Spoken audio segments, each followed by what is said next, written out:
SuperTalk Mississippi media production. You're listening to Sports Talk Mississippi On Demand, presented by Pearl River Resort. Escape to Choctaw, Mississippi and enjoy world-class gaming, the Dancing Rabbit Golf Club, and Geyser Falls Water Park. Escape to Pearl River Resort.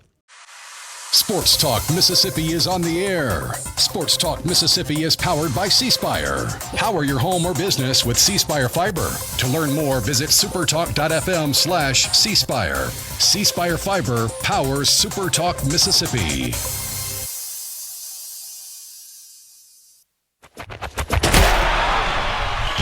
To the junction, in the Grove, and to the top. This is Sports Talk Mississippi. On your radio and in the game, right here on Super Talk Mississippi.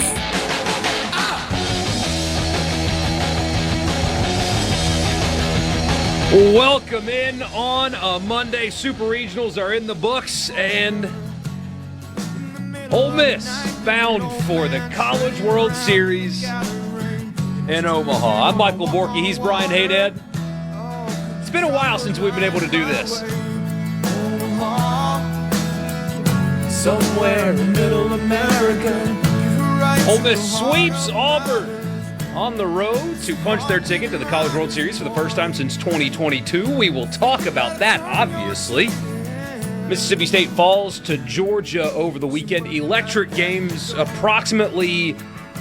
They say the number was 22 home runs hit in the two games. I think it was more like 1,500 home runs hit in the game. I think 22 is a little bit low. Yeah, it feels low. We'll get to that. Brendan Sorsby, remember the guy that placed thousands of bets, including on his own team? He's going to get to play this year, thanks to a Texas judge, for now anyway. The saga's not quite over yet. We'll get to that. Winners and losers. We've got two teams on the countdown of winners and losers. And also Omaha to talk about on this Monday. So glad that you guys are with us. You're going to make this podcast unable to be monetized. You play music too long. Every time we have a team in the state make the College World Series, this song gets played. I gotta stick to tradition. Very true. We are in the Pearl River Resort Studios, pearlriverresort.com. Book your weekend stay now or just book a day. Go head over for a round of golf. Take the family to Geyser Falls or just enjoy an awesome dinner at Philip M's. Father's Day is coming up. Taking Dad to Philip M's would not be a bad suggestion for you. I'll just throw that out there in case anybody who's, related to me by blood wants to throw that idea up. Make it all happen for yourself at pearlriverresort.com. C-Spire text line is open to you at 601-879-4395. With C-Spire, it's easier than ever to get all the devices you want in one move with the Ultimate Connect bundle. Right now, new and current customers can get a free phone, watch, and tablet, plus 100 gigs of data for just $90. That includes the new iPhone 17 or Samsung Galaxy S26 for free and a free smartwatch and tablet to go with it. So don't wait. There's more to see. Visit cspire.com or stop by your local C-Spire store today. C-Spire, inspired by you. 5 SEC teams make the College World Series. One side of the bracket in Omaha is exclusively from the Southeastern Conference. Ole Miss by themselves on the other side. They will face North Carolina in the evening game on Friday. That'll start right as Hadad is getting off the air on Friday. That'll switch over to Ole Miss and North Carolina, who had to battle back from losing Game 1 to USC in their Super Regional. Looking into it, that's just a really solid ball club, is North Carolina. They lost one series this year, and it was to Virginia, and it was a long time ago. They have a series win over Georgia Tech, who was the number 2 overall seed in the entire tournament, although they got bounced in their own regional, but still. A lot of just really consistent players at the plate, it seems. Not one guy that's like overtly powerful, but they've got, I think, 4 guys with double-digit home runs and then 2 more with 9, something like that. So a really solid team. They pitch it well. They have an elite bullpen arm. I mean, it's a team that went to Omaha. They hosted both regional and super regional. They get to Omaha. They're a good ball club. There's no doubt about it. And that is who Ole Miss will face on Friday. But we got to start with how they got there first, Hadad. And Ole Miss goes to Auburn. Record crowds, temporary seating everywhere. And they were able to get it done. Won both games there. I thought it was interesting that both series played out the way you and I talked about them playing out, that the Auburn-Ole Miss games were low scoring, and the Mississippi State-Georgia games were slugfest. And Ole Miss's strength is its pitching, and that's exactly what showed up for the Rebels this weekend. And it's no surprise that they were able to get great pitching from those guys, from Hunter Elliott, from Hooks, Calhoun, of course Taylor Rabe on Saturday.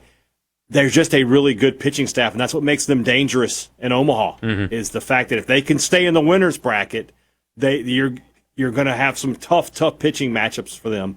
So, yeah, that's a really impressive. Think about Ole Miss. Just a couple weeks ago, Borkey, when we were talking about the regionals, and you were saying, hey, if they get knocked out of this regional, that's a really disappointing season. And you talk about there would have been some conversations. Should they? Hey, Mike, maybe it's time to do whatever. Not now. And that's kind of the story of Ole Miss's season. They were down, they were up, they were down again. They've been roller coastering it sort of this whole way, but now they're really cresting and they're playing good baseball at the absolute best time. It's almost.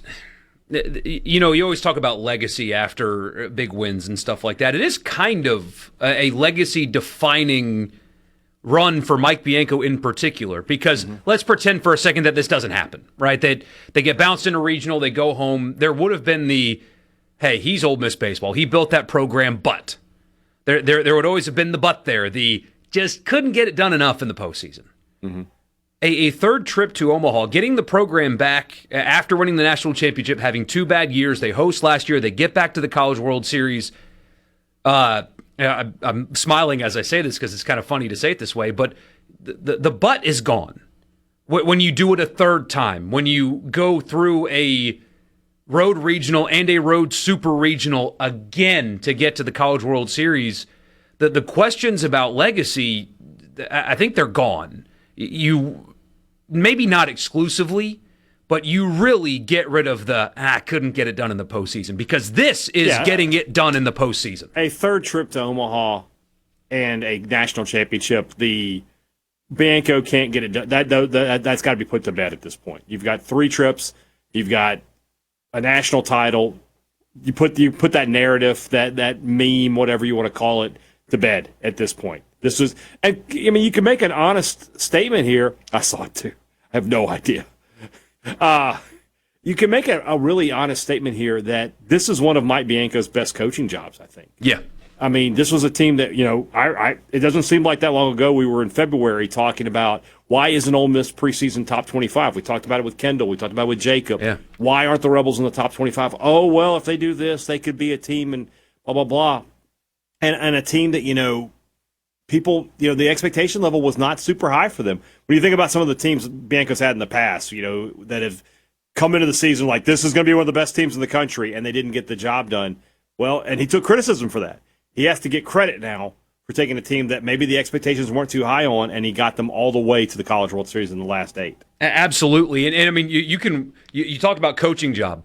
If I'd have told you in February, Hunter Elliott's going to have an ERA over 5, your big-time transfer portal pickup to play left field, Pasella, will be unplayable by the season's end. You can't play him. Right. And left field's going to be just a revolving door of guys that are not getting it done.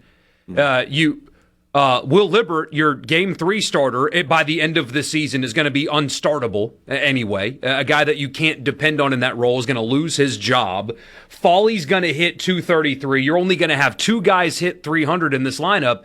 You'd have said this season's going to be a disaster.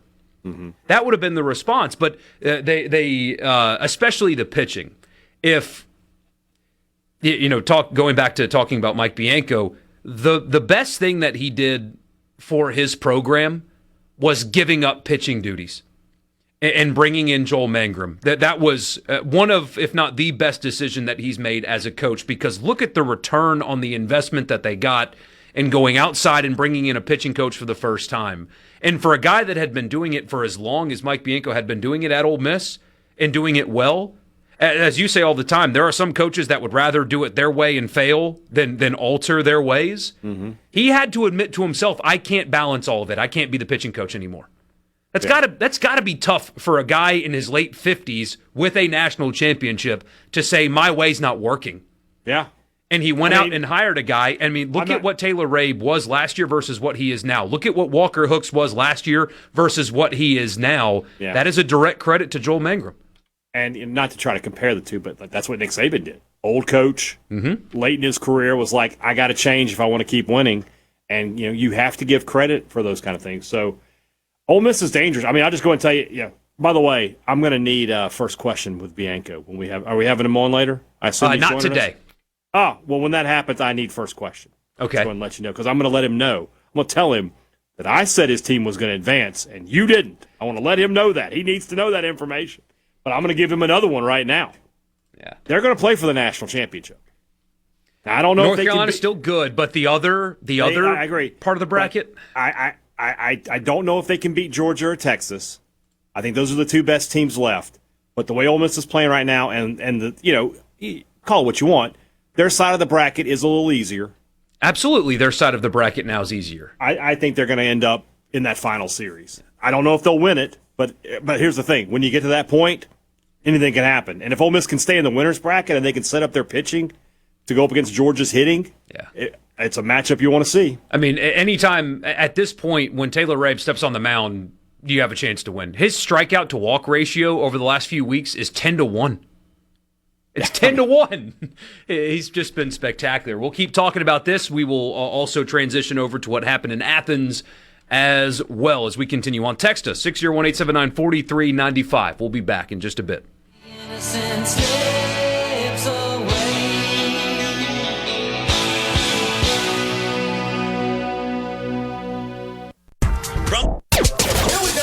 Sports Talk Mississippi.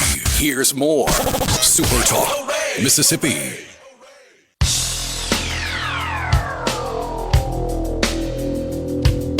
A Monday warrior, mean strike. Today's Tom Sawyer, mean pride.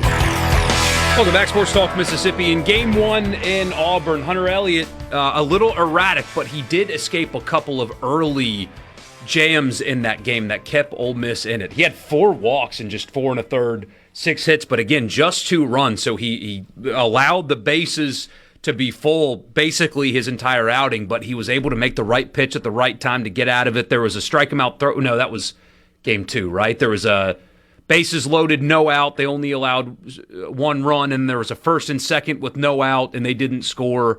So pressure stuff, and Elliott was able to make them pay. Calhoun came in, was good. Hooks came in, was good. Ole Miss against that Auburn lineup only gave up 4 runs in that game, and that was the difference. In the Super Regional and the Regional, Ole Miss production at the plate was not really there. It was, big hits in big spots, and we'll get to that more in a second.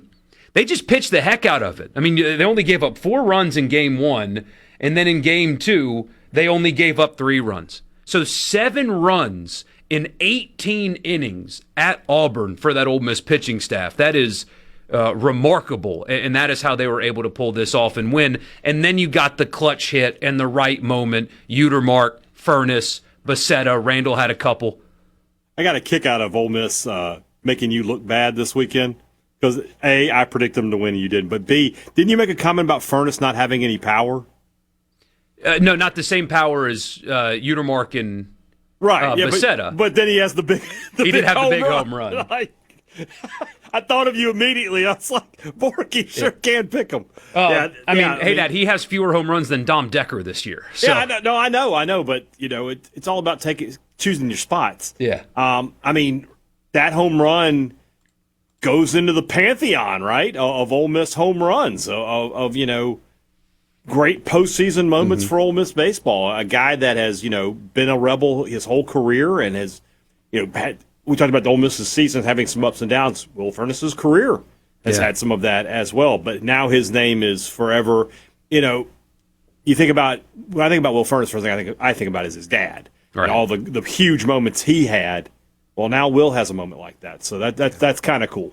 Yeah, that's the thing about those two guys in particular in this era. We talked about it going into the Super Regionals, the favorite moments, the things that stand out in fan base lore forever. You've got, there's a lasting image of Tim Elko limping around the bases in a regional. Like that those kind of moments that exist throughout the history of your favorite team, regardless of sport or school or whatever, you've got those that stand out. And those two guys, Furness and Utermark, have had great careers, but in terms of like the chronic moment where they did something huge in a big postseason win, they weren't there really. And it's not totally their fault. The team around them in 23 and 24, not good. And then last year, they lose in a regional. So even though they've had great careers, they didn't have those moments, those everlasting moments. And you have Utermark's home run in game 1, and then he had a huge double in game 2, and then the Furness home run in game 2 that basically ended the game after that ball went over the fence. At least it felt like it at the time. Those two guys get those, as you say, those everlasting moments. And more importantly, this is the player movement era. This is the lack of loyalty era. And who would have blamed either one of those guys after 24 or even after last year for saying, you know what, it's just not working here. Team's not winning. It's just not what I thought it was going to be. I'm going to go ahead and hit the portal and leverage the portal and make a bunch of money, and I'm going to go transfer to Tennessee or wherever. You've had Ole Miss players in this era do that. Wes Mendez, Andrew Fisher, even though he was a transfer in, Liam Doyle, those guys. A lot of guys have done that, and they weren't rewarded for that. Furness and Utermark played on bad teams, and that's not the program that they thought that they were signing on to, at least in terms of result on the field, right? Right. But instead of just bouncing around, leveraging the portal, making more money, they stayed exactly where they were, and not only are they now rewarded with a trip to the College World Series, they were the ones that have those clutch moments, and they will now be forever etched in the lore of Ole Miss baseball history. And that almost matters more because this is the player movement era. You're not stuck at one place. They could have left. They could have hit the portal, and they chose to stay, and look at what has come as a result of their commitment to the program that they signed on with, as opposed to bouncing around the country like so many guys do. It's a rare thing in this day and age of college sports, and you just don't have many guys like that. And I mean, you're absolutely correct. You think about, what was his name, Andrew Fisher, what happened with him. Utermark could have bounced at any point. Any team in the country would have been like, yes, sir, we will absolutely take you and give you a lot of money to be here with us. But he's toughed it out, and now his reward is where is he? Where's today's Thunder and Lightning that you're going to listen to tomorrow? I talk about Pantheons, talking about Ace Reese, trying to figure out, where do I tier him at Mississippi State? Where do you tier Utermark? Oh, gosh, that's a great question. I mean, all-time home run leader, back-to-back 20 home run seasons, has now, again, the home run in Game 1 and the double in Game 2. I mean, without those hits, do they win the Super Regional? So maybe not. He was awesome in the regional last year. Again, the team just didn't help him out. But he hit, 7 home runs in the regional last year? Mm-hmm. I mean, he's got to be up there, doesn't he? There's only 3 Omaha trips in the Mike Bianco era to go off of anyway. And look at his numbers. I mean, I know we hate Mount Rushmores, but is he in that conversation of Ole Miss hitters? Is he in the Mount Rushmore? He might be. I try to do it. I try to avoid Rushmore and go with the tier thing, the S tier, A tier. I mean, he's in the S tier. He's in the very top tier of Ole Miss hitters of all time, yes. Yeah. You have to separate it, hitters and pitchers, too. You can't just say players. Yeah. I figured that out today. It's too much work. But, yeah, I think he's got it. I mean, first of all, like you said, he is the all-time home run hitter. And now, that's the thing, though. Like at Mississippi State, right? Who's State's all-time home run hitter? I don't know. It's Hunter Hines. Okay. But would I put him in the S tier with Clark and Palmeiro? No, I would not. Because why?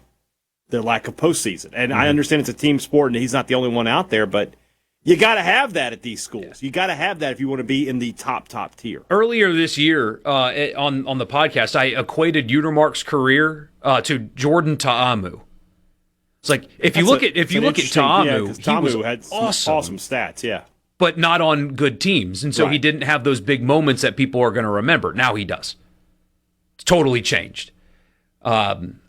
The calculus of how people are going to look at him moving forward. And again, same thing with Furness. I mean, Furness was the guy, I think after 24 that did, I don't know if it was the Wolf of Wall Street video, but There was a lot of talk because a lot of players started leaving, remember? And he was one of those. He and Luke Hill, who obviously is not on this year's team because he was out of eligibility, but those guys decided to stay, and that does change also how they should be looked at. Taylor Rabe in Game 2 against this Auburn lineup, 7 complete, just 6 hits, struck out 8, did walk 1. He was absolutely awesome. And then Robertson had the 1 inning where he struck out 2, didn't give up a run.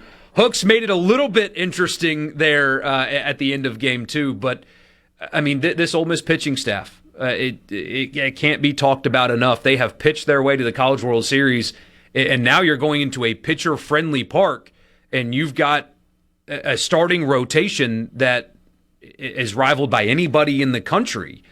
You've got to feel good about that part of this as well.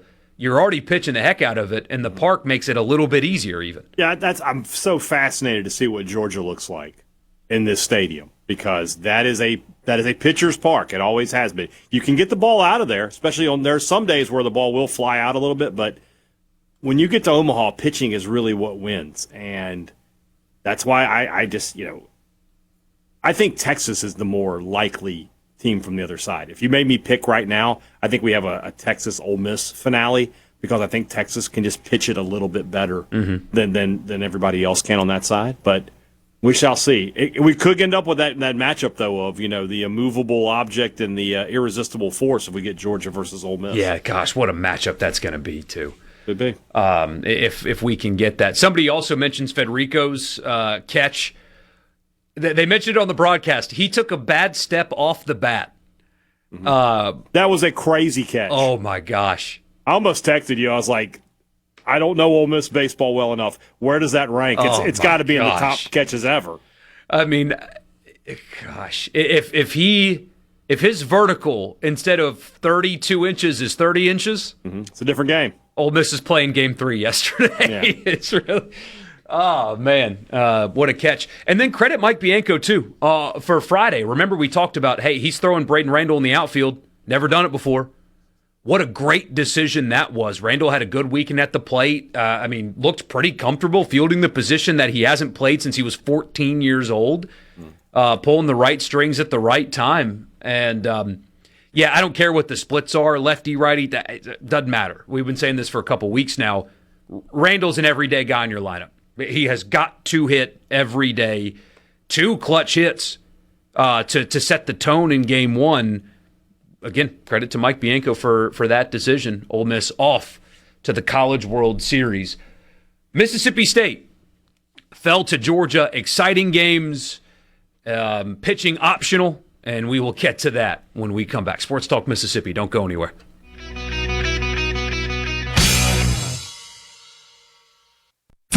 Here comes more Sports Talk Mississippi You ready, guys? on Super Talk Mississippi.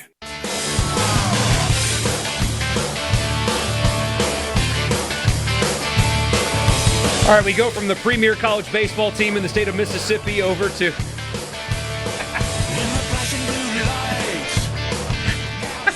All I have to do is look.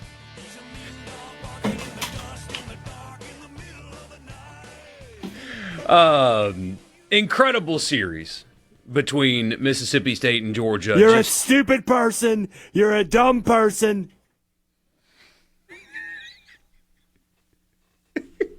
I'd throw it harder, but I don't want to have to make Houston get me a new headset.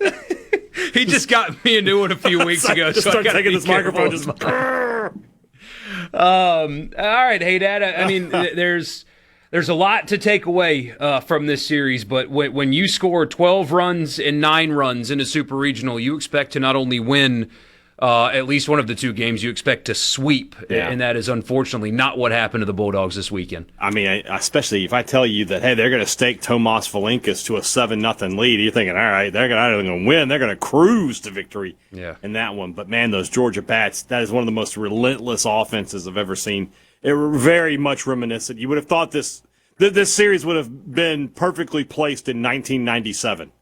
Like, it's just a gorilla ball series. And, man, the ball was flying out of the ballpark. And at the end of the day, the thing we talked about last week, the thing that we talked about all season, State's bullpen just not enough. Never mind what happened on Sunday, where McPherson doesn't give them a good start, and they have to go to Duke Stone. And I give O'Connor a lot of credit there, by the way. A lot of coaches would have been like, I don't want to pull that trigger. I don't want to take my game 3 starter and put him into the game right now. O'Connor realized, he's like, I have to do this. I'll figure out tomorrow. If I get there, I'll worry about it then. But from an offensive standpoint, State was really hot at the end of the year, and I thought that gave them a puncher's chance against Georgia.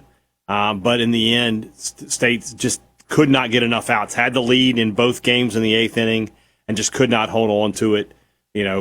Gave away a big lead. What was the stat from Friday? Teams that were down 7-0 were 0-149. Something like that, yeah. Well, now they're 1-149.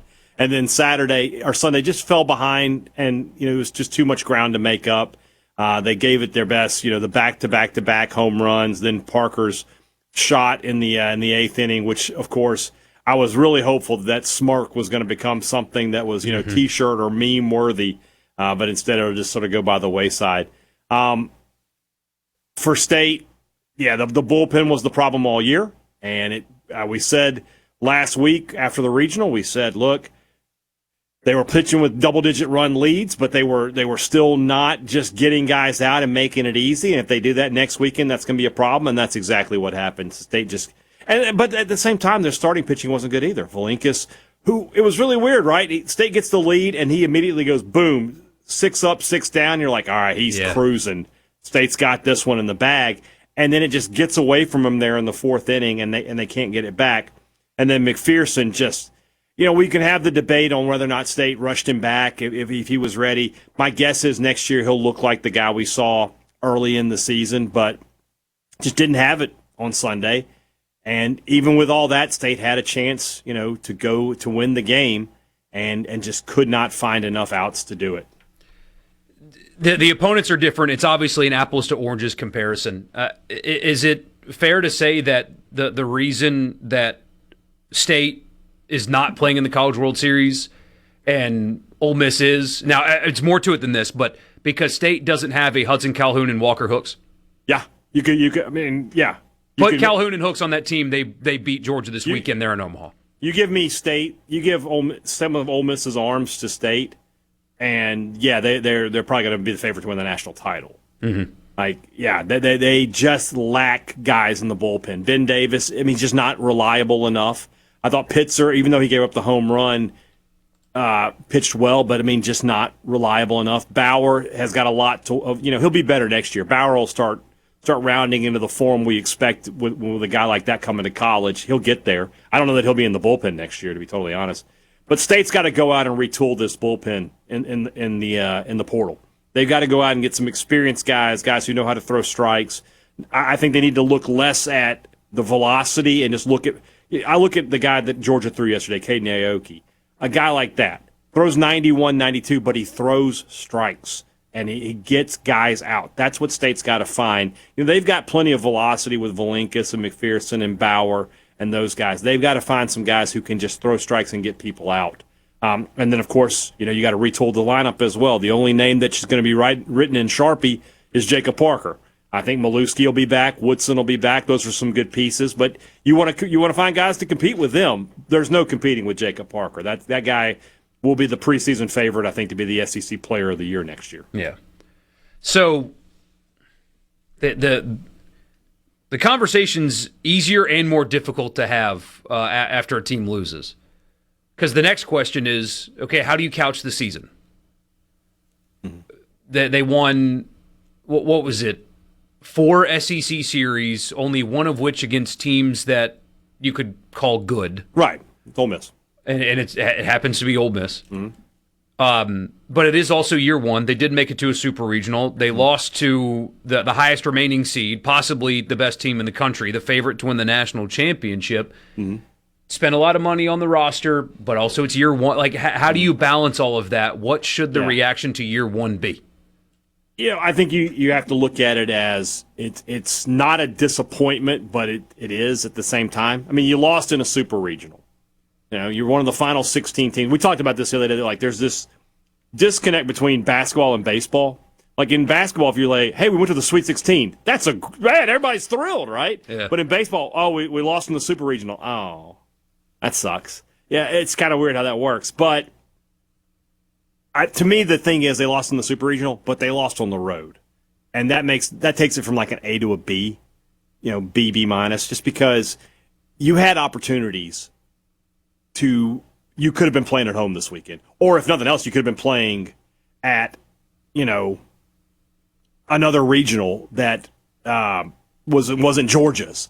If you just won some more games in the regular season, some winnable games. Now, obviously, McPherson's injury hurts that. State probably would have won a couple of more games and would have been a higher seed if that had been the case. But I would say this was a B season.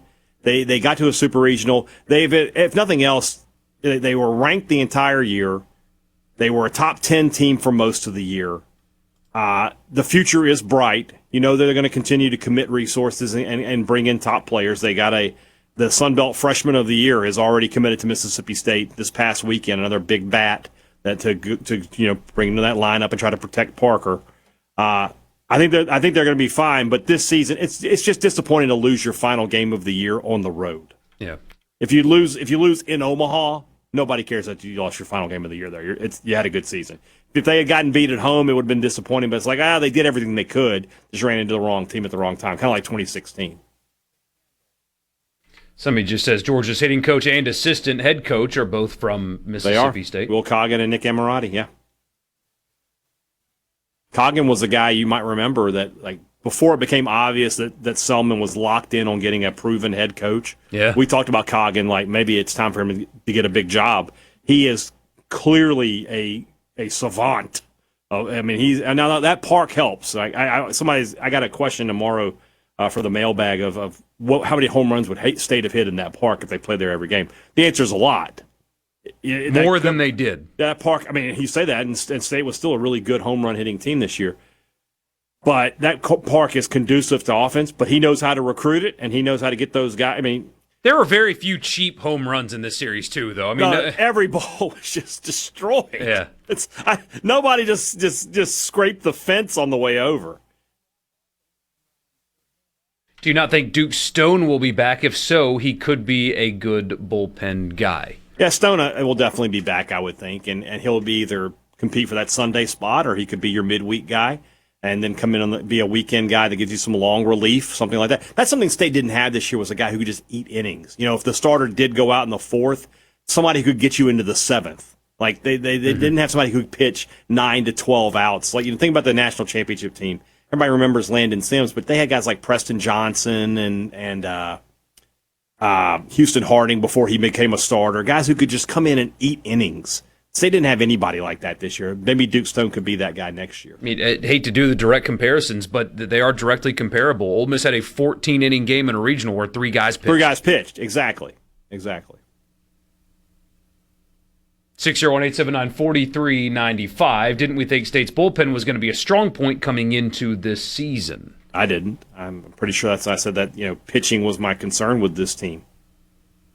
They just didn't have proven guys. Think about the State's bullpen coming into the season. Other than Ben Davis, who had proven anything? You were relying on freshmen and transfers. So, no, I don't think I ever said that State's bullpen was going to be a strength for them. I thought it was going to be their biggest question mark. We'll keep talking baseball. We've got winners and losers coming up as well. So get ready to send them in. Don't send them in yet. Wait till the 4 o'clock hour, but we've got those as well. Sports Talk Mississippi, 601-879-4395, the C Spire text line. We'll be back talking more baseball here in just a bit.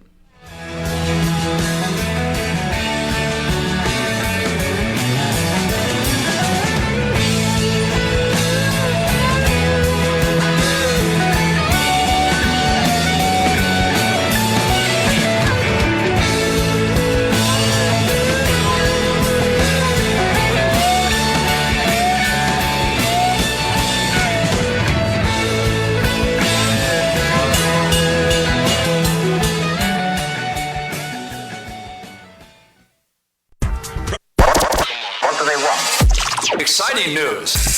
Brace yourself. More Sports Talk Mississippi now.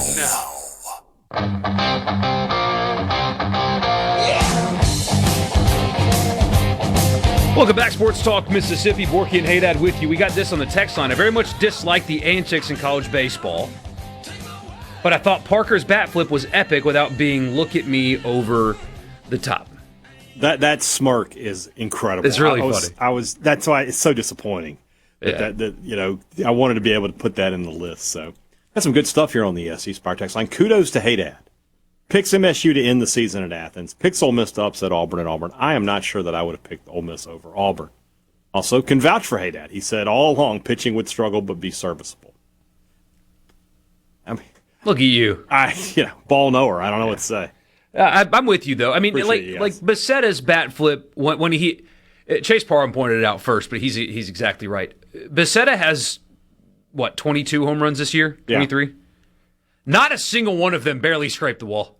No, when he hit home runs, he hit home runs. So, he and Mark both, yeah. His bat flip was fine, too. I'm anti a lot of what's going on in baseball, but those two guys, it wasn't over the top. It wasn't look at me, look at how great I am. It was a quick in the moment, oh my God, I hit it that far kind of thing, and then they ran the bases. What I don't like, Alabama had a player bat flip and then start cussing out a pitcher after a walk when they were up 5-0. That doesn't work. That doesn't work. All the stuff that Texas does, sticking their tongue out at guys and all that crap, that's gone too far. But yeah, man, when you hit a ball like that and you want to smile at it and stare at it for a second, I'm all for that. There's nothing wrong with that. It's the yelling at the other dugout. It's the look at me, look at how great I am stuff. That I don't like. But both of those I think were fine in context. Agreed. I didn't have a problem with any of it. So somebody says State had a monster closer all season in Patrick Spencer. Why didn't they use him? I think that person must be related to Patrick Spencer. That guy didn't pitch at all this year. I cannot imagine that if he was a difference maker that O'Connor just didn't want to pitch him for some reason.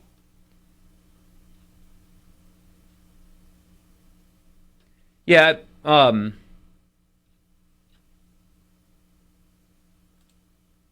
all right there? I'm trying to pull up stats here, and he didn't pitch. Yeah, he didn't throw an inning.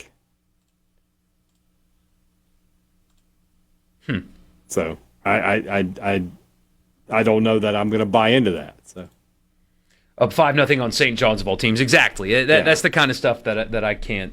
Bat flipping from a walk is as low down as it gets, right? You didn't even do anything. The pitcher didn't throw strikes. It's not like you were up there, controlling the path of the ball. Let's get over ourselves there. Somebody says, do y'all buy in the idea that it's easier to hit at Foley Field because the trees give the batter a better look at the ball because it's a batter's eye from foul pole to foul pole, basically?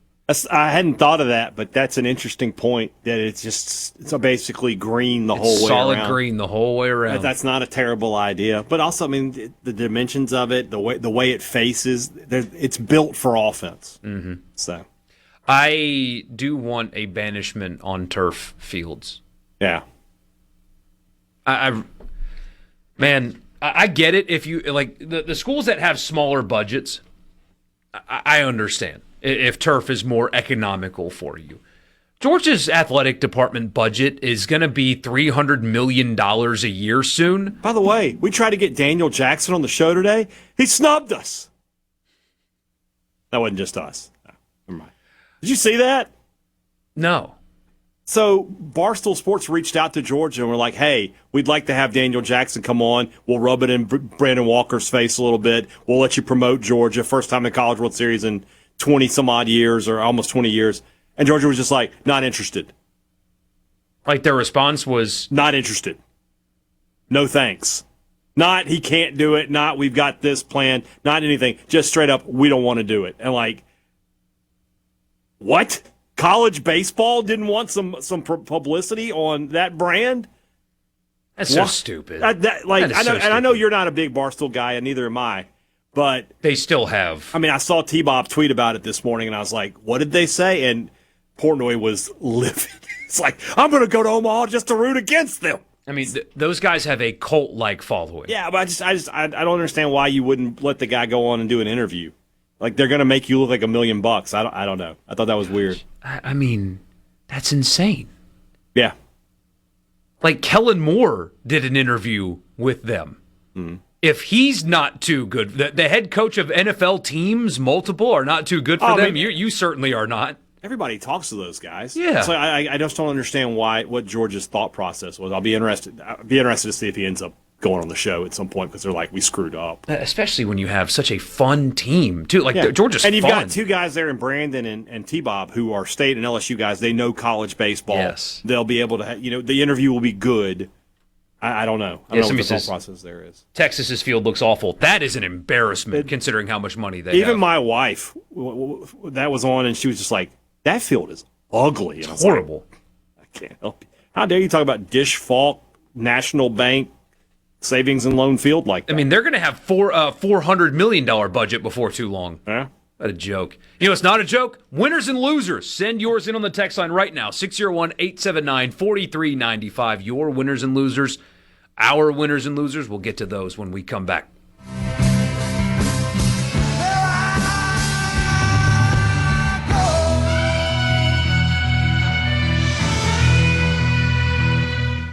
Your Sports Talk Mississippi now.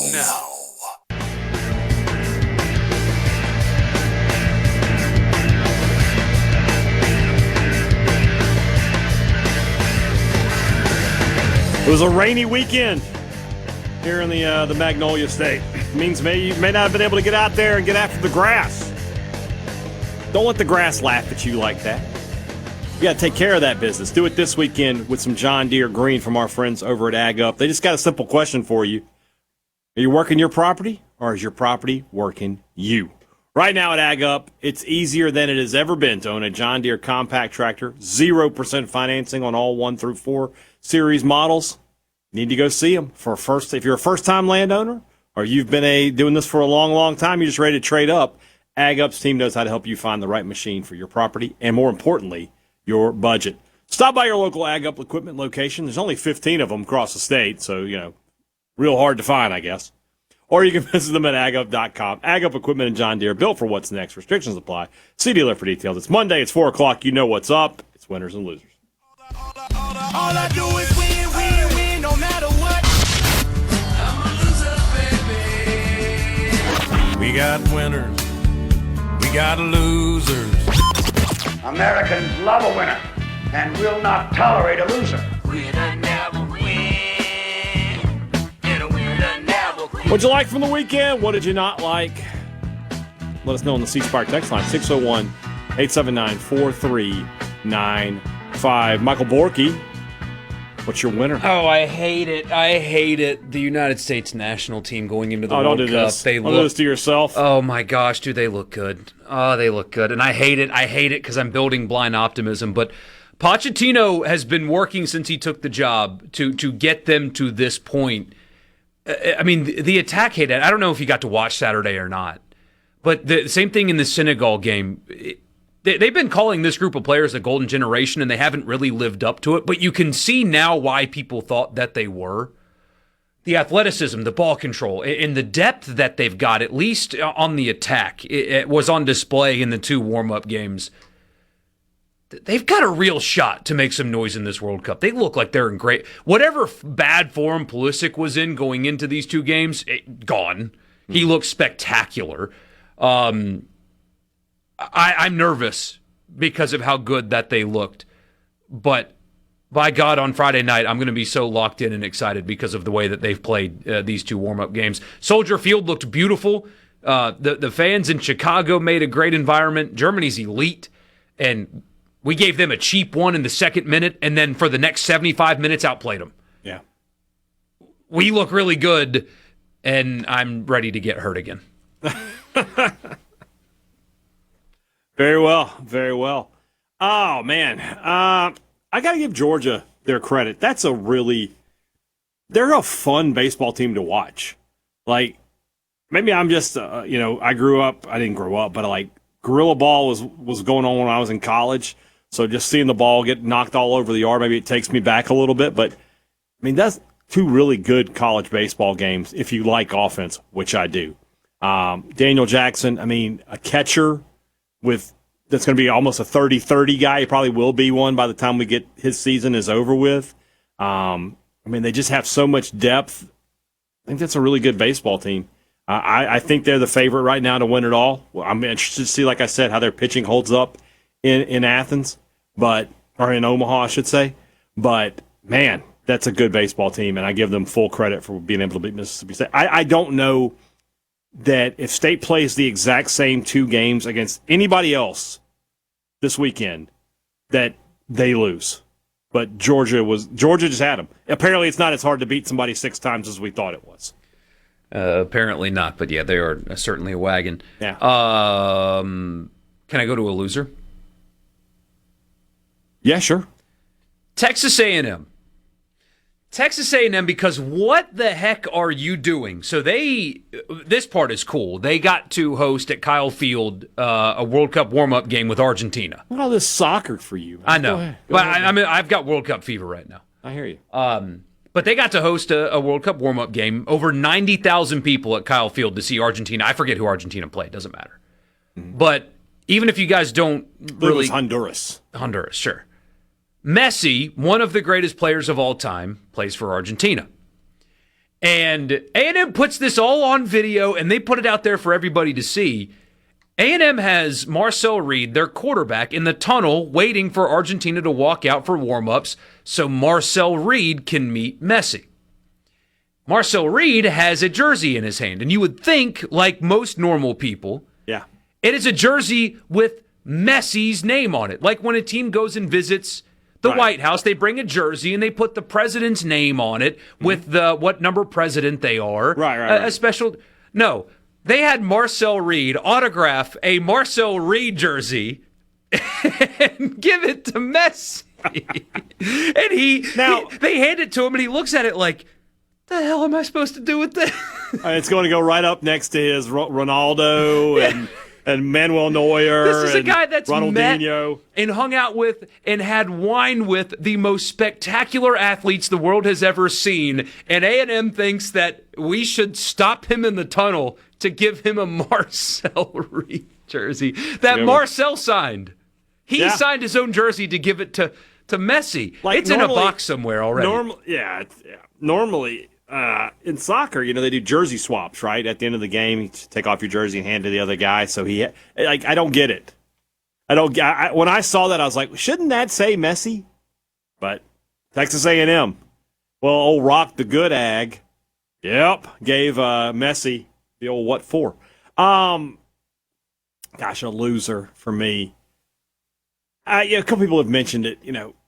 I'll just say this. I'm already looking forward to next season where I think ABS will be in every event for the SEC, for SEC home games and everything. And I'm going to go back to what I said. Hawkeye and ABS are going to be mandatory, in my opinion, to host regionals. They should be. Got to be. And the I don't know how those affect check swing calls, but whoever called the check swing strike on Jacob Park, look, does it make a difference in the game? I don't know. So they had a man on. I like Evan Parker up there. We'll see.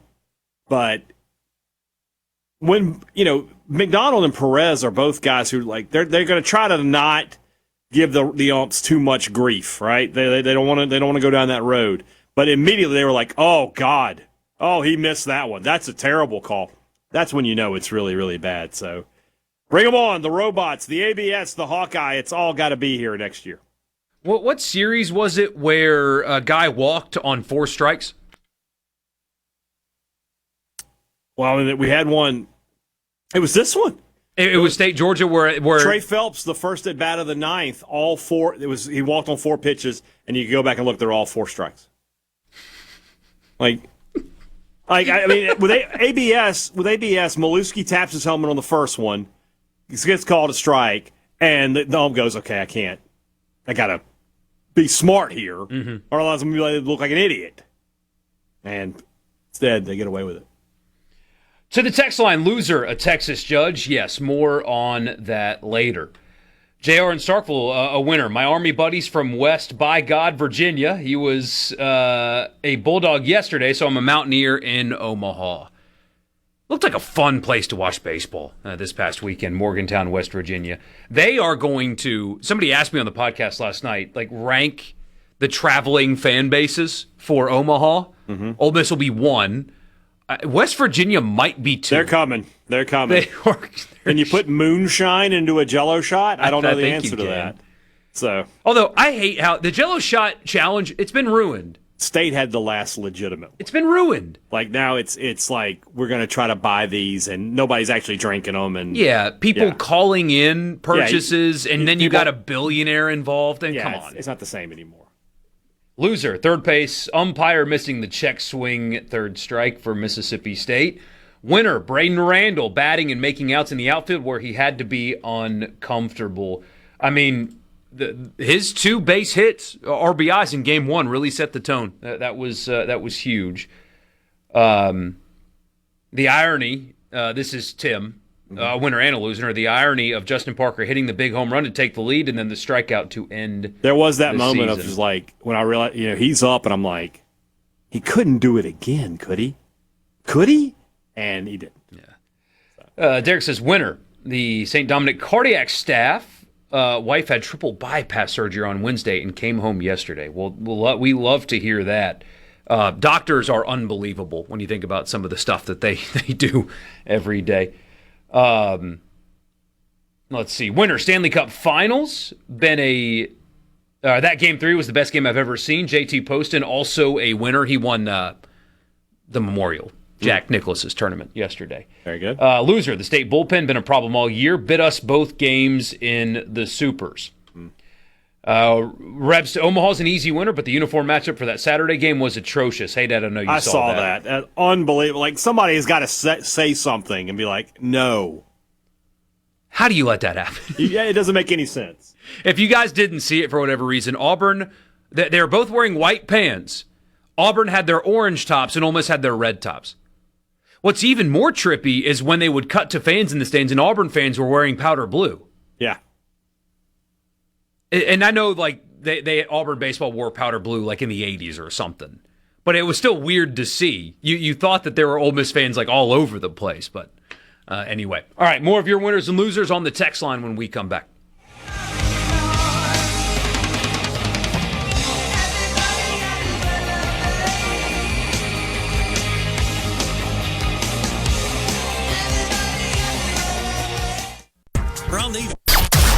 It's time to get real. Real sports talk for Mississippi. It's time for you to get real with it. Sports Talk Mississippi continues on SuperTalk Mississippi.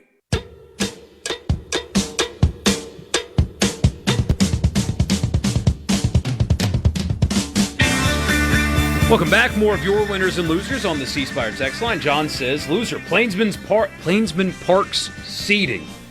The Yeti Yard down the left field line was/is an awful view. I've heard that the concession situation was especially awful because Auburn more than doubled their capacity. All kinds of temporary seating and stuff like that. Yeah. I do like that they tried, though. If you've got space to put, like, PGA Tour style temporary risers wherever you can, I say go for it. Get as many people at the ballpark as possible. Yeah. Like at Swayze, behind, you can really only do this, I think, behind the student section. But there is just so much flat cement behind the last row of seats in the student section. You can put big old, again, PGA Tour style risers back there and get so many extra people into a regional or a super regional. I like that they did that, but apparently they didn't accommodate well enough for the volume of people that they were bringing in. But, yeah, there was also the hotel gate, which was... Yeah. I love how their defense was, there's misinformation. There was a problem. It's like... Here's the issue for both State and Ole Miss. Just host next time. Well, that too, right, yeah. Just win some more games. We'll all be happy. Loser, anyone that saw Butch Thompson's remark of lousy God as referring to God, he meant if you put all you have into the game and don't get rewarded. I did not see what you're talking about there. Yeah. Let's see. Took an L on Saturday after watching State get beat. I hopped in my truck and backed into my friend's car. Oh, no. That's how you know it's not your day. Somebody says, winner money just proves money can buy whatever you want regarding collegiate players, regardless of infractions. We need to get Cody Campbell as far away from saving college sports as humanly possible. Yeah. And that guy's funding the Save College Sports Act. He is bad for college, objectively bad for college sports. And he's airing all the PSAs, and he's financially backing Ted Cruz. And, oh, boy. Anyway, we'll get to more of that later. I want to call the umpires losers, and I will, but just knowing there is technology that can call balls and strikes with 100% certainty and it's not getting used leads me to also call the NCAA losers. Agreed. Winner, Aoki. Is he related to the DJ? I don't think so, but I don't know for sure. Loser, anyone forced to listen to Eduardo Perez on college baseball? That was rough. Yeah. Yeah, Monaco is good, though. I told you guys he'd be good. He's Monaco good. and McDonald, fantastic. Perez, not so much. Loser, the standing ovation Phelps for Georgia got, they treated it like he had gotten his first start since battling cancer or something, not for taunting Liberty. That's funny. Yes. Yeah, I agree with that, though. Darren says, loser. He says, my hottie toddy boys lose, or winner, my hottie toddy boys loser State pitching. Fair. Man, that State Georgia game, so many home runs. A lot of people loved that. Yeah. That was a popular Allen game Delta, yesterday. MSU games were so good, I just couldn't stop watching. Here's off the wall here. Love that Golden Tempo won 2 of the 3 Triple Crown races, and his woman trainer, is it Cherie DeVoe? I believe that's correct, yeah. Won multiple races in the Triple Crown as well. Yeah, 2 out of 3. And it didn't run the, what's the one in the middle? The Preakness? Didn't run it. So maybe could have got all 3. Somebody says, are y'all too cool to give Ole Miss their flowers? Did you miss the first half hour of the show? Where we were talking about how incredible they've been playing? I mean, it was just a deserved love fest. Even I was No. giving them credit. What are you talking about, dude? I mean, just say you didn't listen to the first 30 minutes. Which is fine if you didn't. Yeah, that's what the podcast But we is for. led with how awesome it was, legacy-defining stuff for Utermark and Furness. Mike Bianco's career is going to get looked at differently now. This is a team that can go to the championship series with the way they pitch it, et cetera, et cetera, et cetera. Yeah, they got their flowers, and they'll keep getting their flowers all week. Hadad's got you for the next 3 days, or excuse me, the last 3 days of the week. That's right. I will. I'm gonna bring my computer and stuff though, just for fun. Don't just. I'll handle it. All right. I'll get people on that cover Ole Miss. I'll get some stuff. Don't you worry. I did. Don't you worry about nothing. I heard from some podcast listeners. They're like, "How could you leave during this?" And here, I did that a few years back, where I went on vacation right when State made a run in the SEC tournament for basketball. They beat Tennessee. Yeah. And then State baseball started off by beating 2 out of 3 from LSU. And everybody's like, why are you on vacation? We need to be talking. I'm like, because I'm a normal human being. Yeah. And so here's my defense of myself. You can take it or leave it if you want. I can do that as well. No, I am bringing a mic just in case. But okay. In my defense of myself, I did that around Christmas. Canceled all Christmas plans and stuff because of the college football playoff. It has been well over a calendar year since our son has gotten to see his cousins. I don't want him to know his family through the phone. This is when everybody could get together, and the only time really that everybody could get together and be in the same place at the same time. And I'm not going to turn that down for some baseball games. I know how important they are. I'll try my best to cover them with a mic over there, but I'm not missing that again. Yeah. I did it for football. I'm glad I did it for football. It was important. I can't do it again. This was the only time we could all get together. It's fine. Stop trying to justify it. It's fine. A couple of podcast listeners were like truly mad at me. They will get over it. I promise you.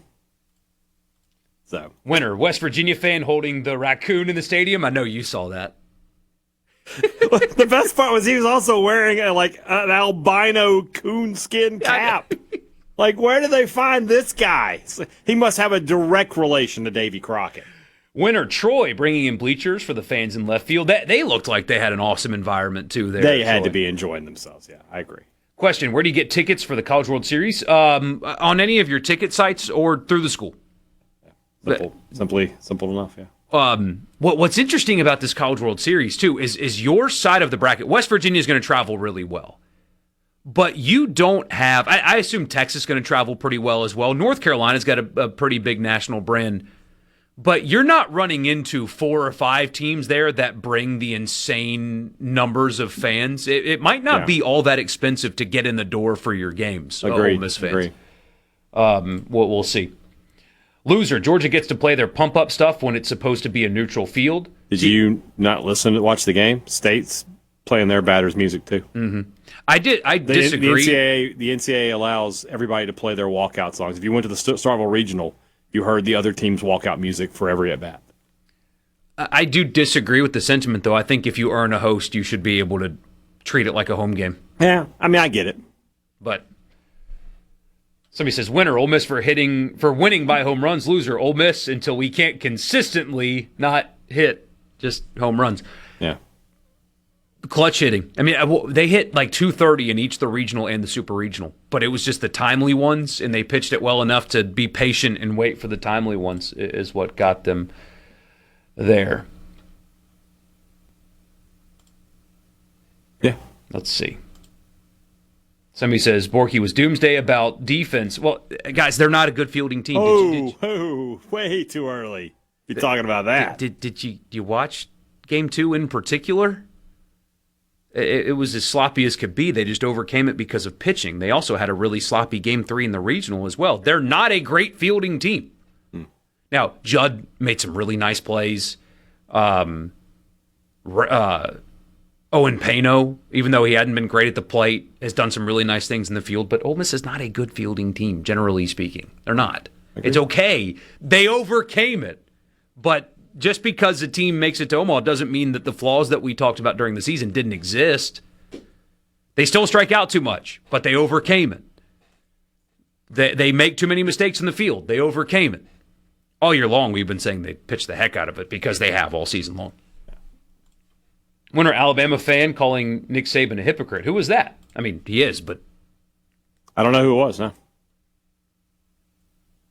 Winner O'Connor, loser Lamonis, and the AD who hired him. What is that guy doing now? Going 0-4 in home super regionals.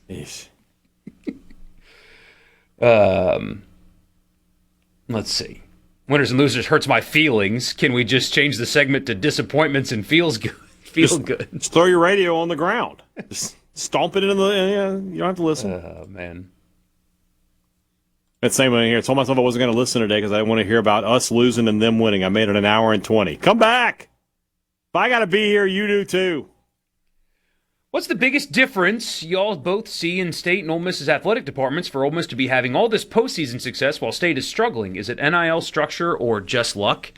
Well, I know it's not just luck, but at the same time, I think Ole Miss is ahead of Mississippi State because when the NIL era began, Ole Miss had an athletic director who bought into it, got his fan base involved, and they've been in lockstep. They don't ask a lot of questions. Ole Miss fans don't ask a lot of questions. They're just like, yes, we'll donate. Mississippi State fans ask a lot of questions. And when they started NIL, you had an athletic director who was like, well, this is unsustainable, and we got to do things differently, and why don't we sign these baseballs? That'll be a good start. And State's just now catching up, and it's been a struggle. That's the biggest difference. Sports Talk Mississippi will be back in just a bit.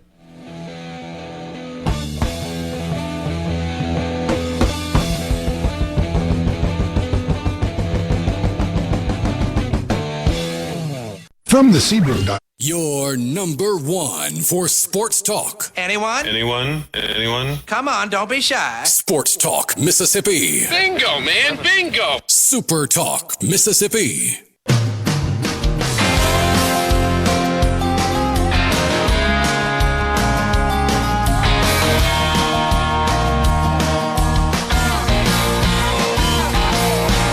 Welcome back, Sports Talk Mississippi. Borkey and Hadad with you. We got this loser. State fans saying Ole Miss had a cakewalk into Omaha. Yeah, can we address that for a second?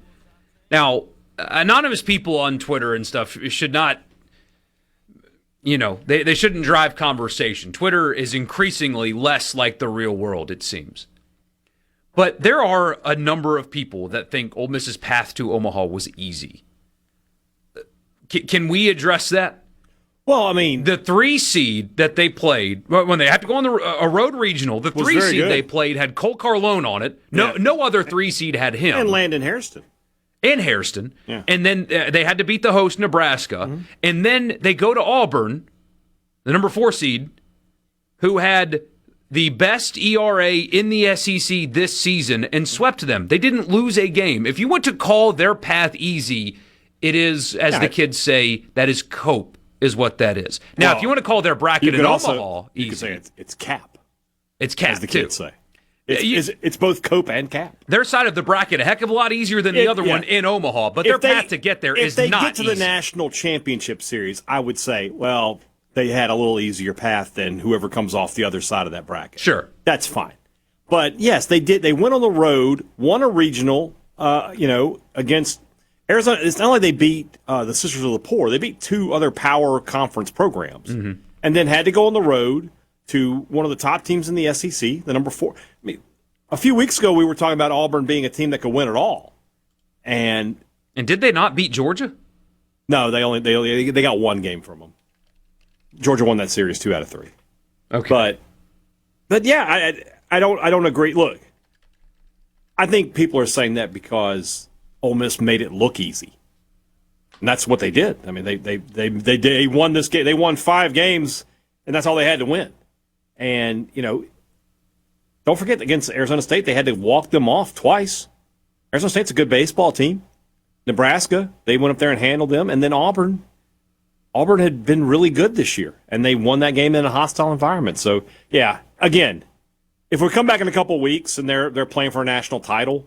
Yeah, that side of the bracket, sure, that was easier. But the road to get there was difficult.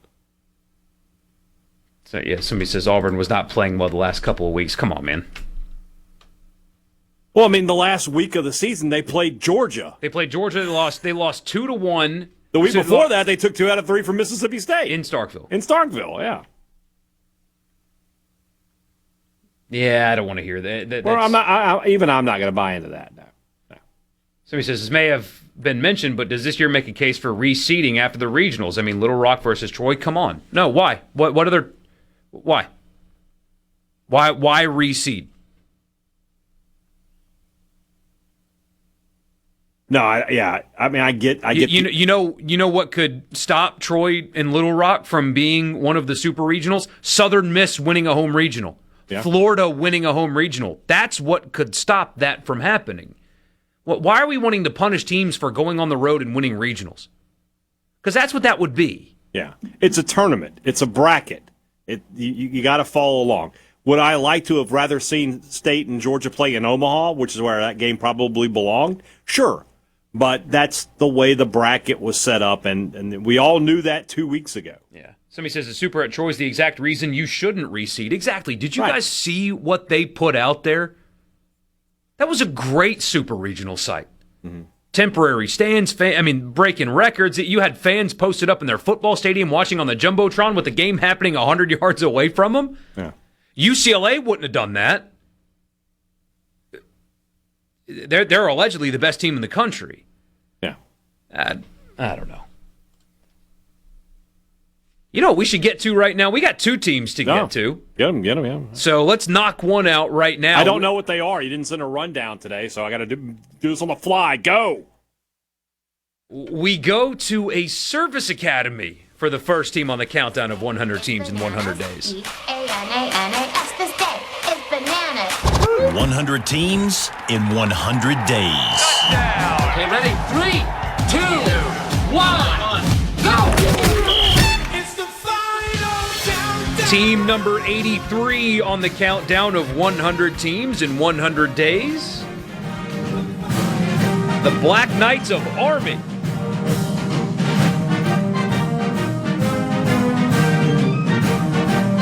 One of the cooler scenes in college football. This is the fight song?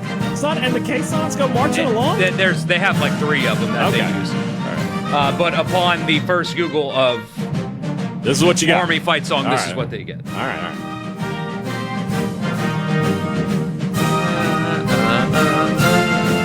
Mikey Stadium is where they play. One of the coolest venues, really in college football. When you consider the look from the press box or the TV angle, on the other side you have all of the West Point cadets there.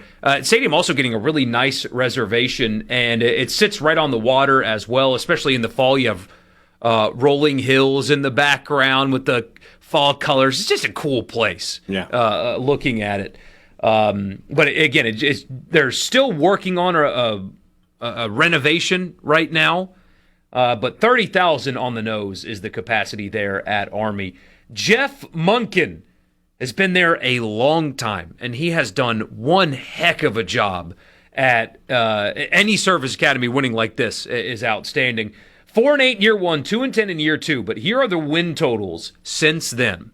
So starting in 2016, 8, 10, 11, 5, 9, 9, 6, 6, 12, 7.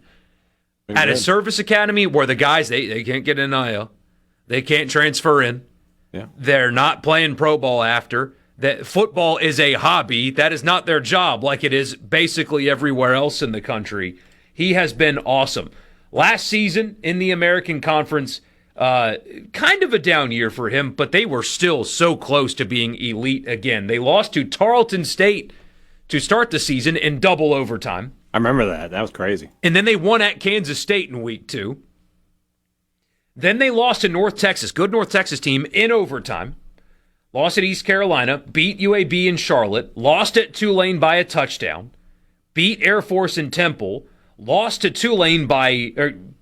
Tulsa by 1 point, beat UTSA, and lost to Navy by 1 point. So among their losses, they have 2 overtime losses, a touchdown loss, a 1 point loss, and another 1 point loss. In their 7-6 season, they beat UConn in the Wasabi Fenway Bowl to end the season last season. So they were really close to being really good, but still a nice year at West Point. They open with Bryant. Quick, name that mascot. It's an alliteration. They're not the Bulldogs, are they? The Bryant Bulldogs. Are they? Will go to Mikey Stadium. Then they host USF before an off week. Mm-hmm. They go to Temple and Louisiana Tech in back-to-back weeks before hosting Tulane and FAU. They go to Tulsa and Memphis before hosting Air Force. They have an off week, host East Carolina, go to Rice, and then they are playing Navy at MetLife Stadium on Saturday, December 12th. That is a week after their conference championship game, should they make it, because they get their own time slot and day and all that good stuff. So Army, chance to bounce back. They are just so solid under Jeff Monken. I keep waiting for somebody like a Northwestern to give him a shot, to run that different offense and level the playing field a little bit. It worked for Georgia Tech. I don't know why Monken hadn't gotten a bigger job, but hey, he's winning an Army and he's doing a great job. Very good. Very good. I may have to switch up here with TripAdvisor. This is ridiculous. So there are only 5 restaurants ranked in the city of West Point, New York. All right. Number 5 is Burger King. Number 4 is Subway. The other 3 are real restaurants, and they all have a military theme. Number 3 is General Patton's Tavern. Oh, heck yeah. Number 2 is Zulu Time. And number 1 is MacArthur's Riverview Restaurant, located in the Thayer Hotel. A fine steakhouse, Michael Borkey, where we can enjoy some. They got the real Cheddar Bay biscuits up there. It looks like with butter and cheddar bacon biscuits. Actually, that sounds fantastic. Ooh. We can get a tomahawk ribeye for 2, but that'd just be for 1 if Brian Hadad was eating it. Comes with a couple of sides. It's market price, but we'll get the company to pay for that. But they've got some fantastic looking steaks there, and they've got some also. If you're with someone who's a vegetarian, they've got some really nice vegetarian options, which I'm surprised by at a steakhouse located in the home of the United States Military Academy, named after one of the most famous generals of all time. But they've got some stuff there for you if you're a vegetarian. So do I have a dessert menu here? Where is this? I need to see what's on the dessert menu before we get out of here.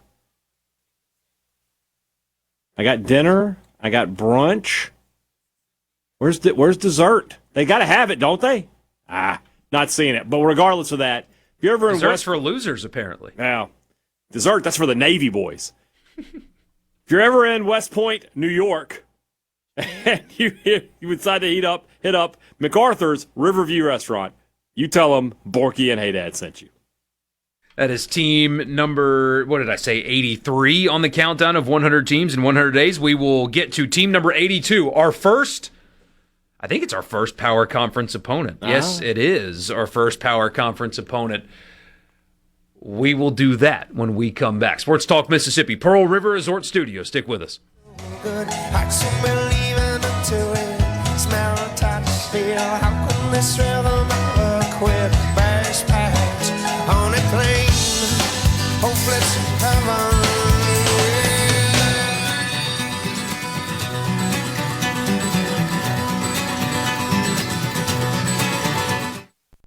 Sports Talk Mississippi. Here we go. Super Talk Mississippi.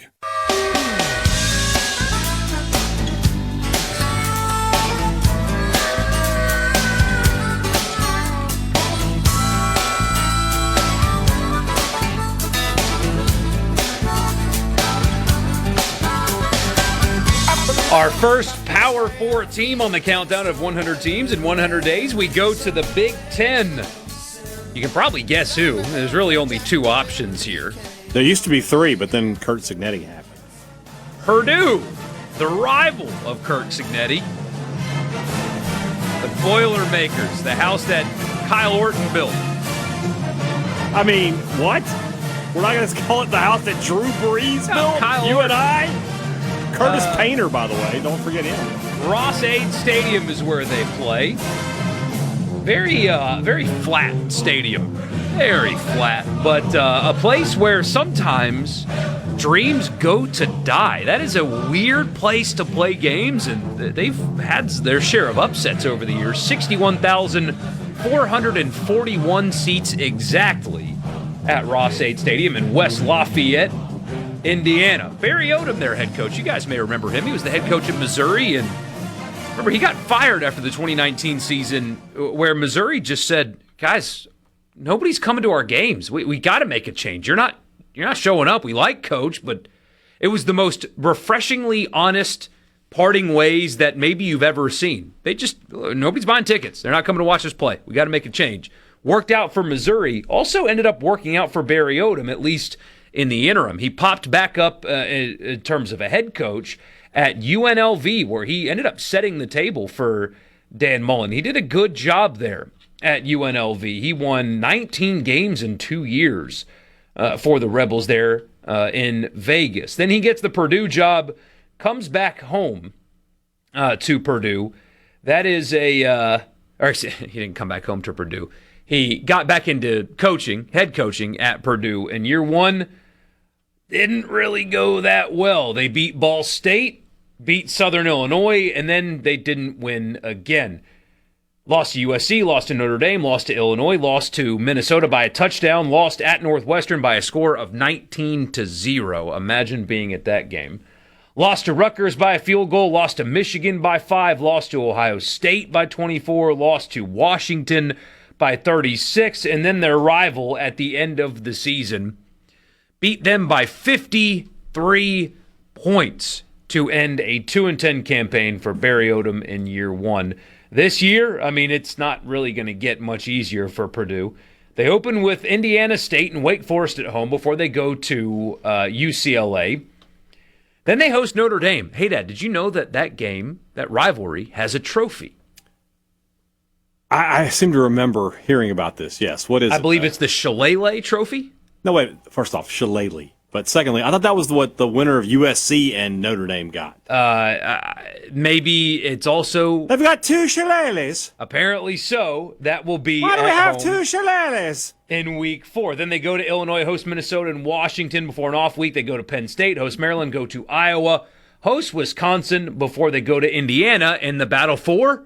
The old Oaken Bucket. That's exactly right. Yeah. So they don't draw Ohio State, they don't draw Oregon, but they have to play Notre Dame, they have to go to Penn State, they have to go to Iowa.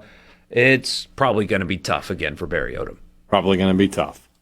I'm very excited that this was the number 1 restaurant in West Lafayette because the number 2 restaurant was called Triple X Family Diner, and I just didn't want to deal with that, to be totally honest with you. So we are going to 811 Bistro is the name of this place. Very, very, very bougie place. Doesn't really work for me in terms of, Purdue being more of an engineering school. Like, this is a very fancy frou-frou kind of restaurant where they've got a lot going on as far as the food goes. First off, I'm just laughing at this. It says oysters by the each. Like, by the each, all right. By the each. Like, we can't just say a dozen oysters is this much. I guess we have to do it that way. They do have one of those thick bacon appetizers that you and I like so much when we go out to dinner. That sounds really good. Crab and artichoke dip. Sure, why not? And then as far as, it's not like a steakhouse. They do have a steak on the menu, a 14-ounce Wagyu ribeye. $50. That's not a bad deal for Wagyu. The belly on pork chop is what's got my attention, if we're being honest. A pork chop with the pork belly still attached to it, that's probably what I'm going to want. And then for dessert, we got cheesecake. They got chocolate bread pudding. That sounds pretty good. They got profiteroles. Do you know what a profiterole is? What's the not fancy word for profiterole? Do you know what it is? I have no idea. It's a cream puff. That's all it is. It's a cream puff. So, if you're ever in West Lafayette, Louisiana, and you're thinking, West Lafayette, Indiana, and you're thinking, man, I'd like to enjoy a great meal, stop by 811 Bistro and tell them Borkey and Hadad sent you. Can't wait. Should be great. I'm glad I didn't have to do Triple X Family Diner, by the way. They talk about a misnomer. What's the name of the restaurant? Family Diner? So we don't have to worry about that now. Thank goodness. Mike has been there. He says it's legit. Okay. Mike in Madison. Shout out. But he also says Triple X is the hot spot. Oh, I'm sure it is, Mike. It sounds like it. It sounds like it is. All right. The college football fix is next. We will get back to baseball in the next hour, but big news in the college football world. Temporarily, anyway. I don't think it's going to hold up. But for now, the precedent has been set. You can gamble on sports as an athlete. You can gamble on your own team as an athlete. You can bet on your quarterback's under as an athlete and still keep playing. We'll tell you about it after the news.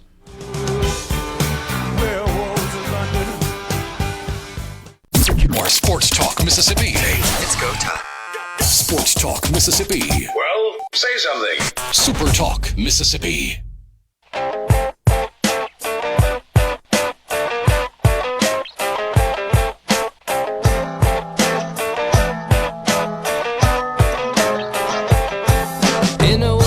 Rather significant news in the college football world today.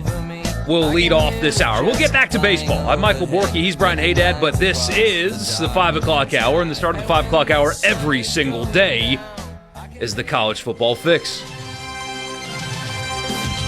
The college football fix is driven by your Mississippi Ford dealers. Built Ford tough. They're no gamble. It's a safe bet when you buy a Ford truck.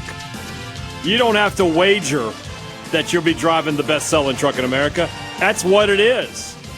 No ifs, ands, or bets about it. Thank you for your attention to this night. Texas Tech quarterback Brennan Sorsby has been granted a temporary injunction against the NCAA that could clear the way for him to play for the Red Raiders in 2026, even after the transfer quarterback was declared ineligible for wagering on college sports. A Texas judge granted Sorsby that injunction Monday that prevents the NCAA from punishing him for violating its rules on sports gambling. Judge Ken Curry ruled that Sorsby's attorneys demonstrated he will suffer a, quote, probable, imminent, and irreparable injury if he's unable to play for the Red Raiders in 26, and joining the NCAA from prohibiting Sorsby from practicing or playing this fall. He will self-impose a 2-game penalty. Hold on, what is Texas Tech's first 2 games of the season? They're huge, right? I should have looked this up already. Abilene Christian and Oregon State. Yeah. They're really going to struggle in that Abilene Christian game. It was discovered that he wagered at least or approximately $90,000 on pro and college sports over 4 years, including 40 bets involving a team of which he was a member, that was Indiana in 2022. So there's a lot here, but just on the surface, hey, Dad, when you saw this, what'd you think? You want to know how big this story is? I'm going to talk about it on tomorrow's podcast. I decided to dive in to one of these kind of stories. This is not acceptable. This is going to be the breaking point. This is the one thing like that the NCAA has right, where you cannot gamble, especially on your own team. No sports league in the world would allow such a thing. And there are plenty of people who have lost their jobs as a result of it. This is going to be a problem. Texas Tech is all alone on this one. They are on an island. The only people who are for them in this are their lawyers, other gamblers, and Texas Tech fans. That's it. Everybody else is against you on this one. I don't see. And here's the thing, and I agree with it. I saw it earlier today. When they go to appeal this, the NFL and the NBA and Major League Baseball are coming with them because they cannot have a precedent where someone was allowed to bet on his own team and keep his job, stay eligible, anything like that. They cannot have that. There is an argument to be made for like the Euro pros coming here and playing college basketball. Even if you disagree with the argument, there's an argument to be made that should allow them to play. Especially like the European guys, they don't have college basketball. So when you graduate high school, your only path to continue playing in France is to go play for some French league. So like you can see the argument where, State's got a guy that played Euroball, so does Ole Miss. Those guys didn't have college basketball over there. So they went and played in a quote-unquote pro league that is basically college basketball. So them being able to come over here and play, even if you disagree with the sentiment, you can at least argue that and have a quality argument. The junior college ruling, the Pavia rule, you can at least, even if you disagree with it, there is an argument to be made that junior college is not equal to the SEC. Right. You can argue that the NCAA has inconsistently applied their medical redshirt rule, even if you disagree with it. Whatever you want to say about it, if you love it or hate it or whatever, there's at least an argument to be made that should say medical redshirt should be applied evenly or whatever. Even if you disagree with the ruling, there is another side that makes sense in the discussion. Mm-hmm. I have read and like Tim Kalishaw, you remember him from Around the Horn? Oh, yeah. He's been on this. There's been some people that are arguing, and I have not seen a single point that is made that should allow for a player to bet on his own team or his own sport, or really sports in general, and be allowed to continue to play that I think has merit. Right. And the line in this that is really just shocking, that Sorsby will suffer a, quote, probable, imminent, and irreparable injury if he can't play. That's the point. Yeah. That's the point. We basically have said there's no penalty for making mistakes. Some of the quotes coming out of this, I don't know if you were going to address this or not, but you've got coaches basically saying, if we're going to do this, I'm going to bring in gamblers to talk to my team about what bets they should be making. And we'll figure out which games we need to play hard so we can make our money and which games we don't. You've got athletic directors, I think Kansas State on record, but multiple athletic directors in the Big 12 saying that they should get together, and if Sorsby plays, they will not take the field. I don't buy that happening, but that is the discussion. Yeah. And I agree with you. I think the NFL in particular needs to step in and support the NCAA in this. This is the one thing that you simply cannot do. The most valuable thing in sports for fans is the outcome is not manipulated by anything other than maximum effort by the players on the field. Right. And once you lose that, because I saw somebody make the argument, well, the NBA's got a gambling scandal and people are still watching that. Yet the people that are involved are not on the floor anymore. Right. They got rid of them. Terry Rozier doesn't suit up for the Heat anymore. Right. He's gone. So it's palatable. You can say, well, I mean, it happened, but they caught them and they're not here anymore. Sorsby taking the field would call into question the result of every game that he plays in.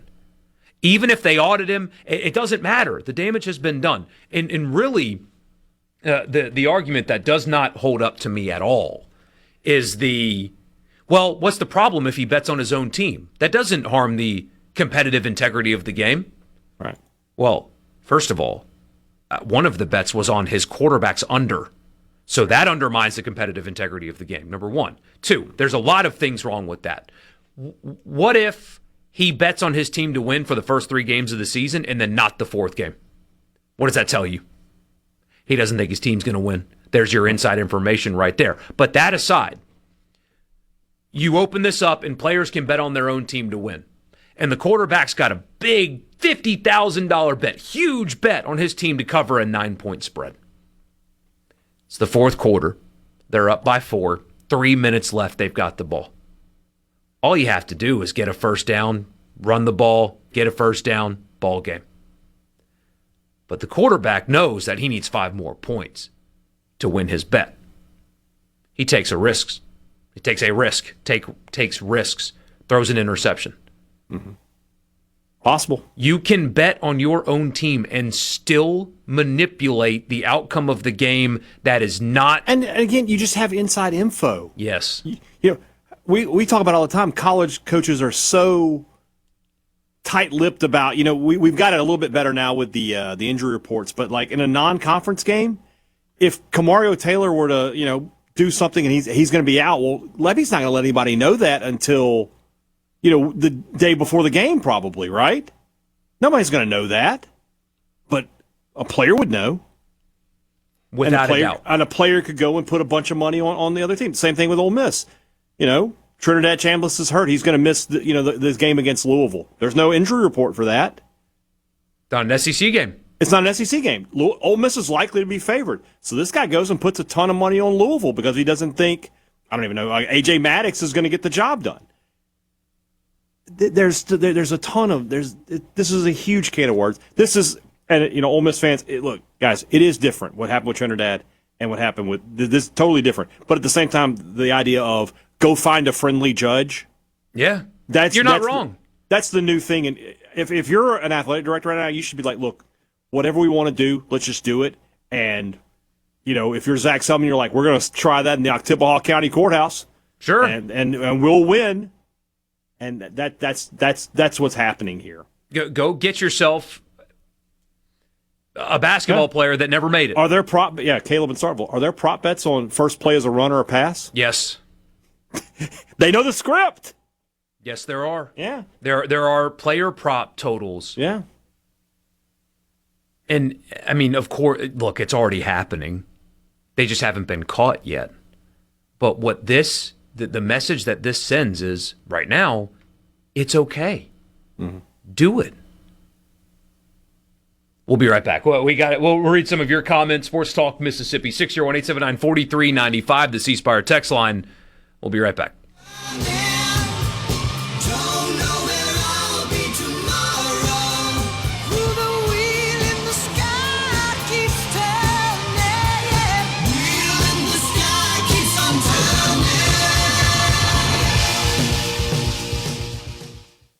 From the Venable Glass. It's time for more Sports Talk Mississippi. Finally. On SuperTalk Mississippi, the SuperTalk app, and at supertalk.fm.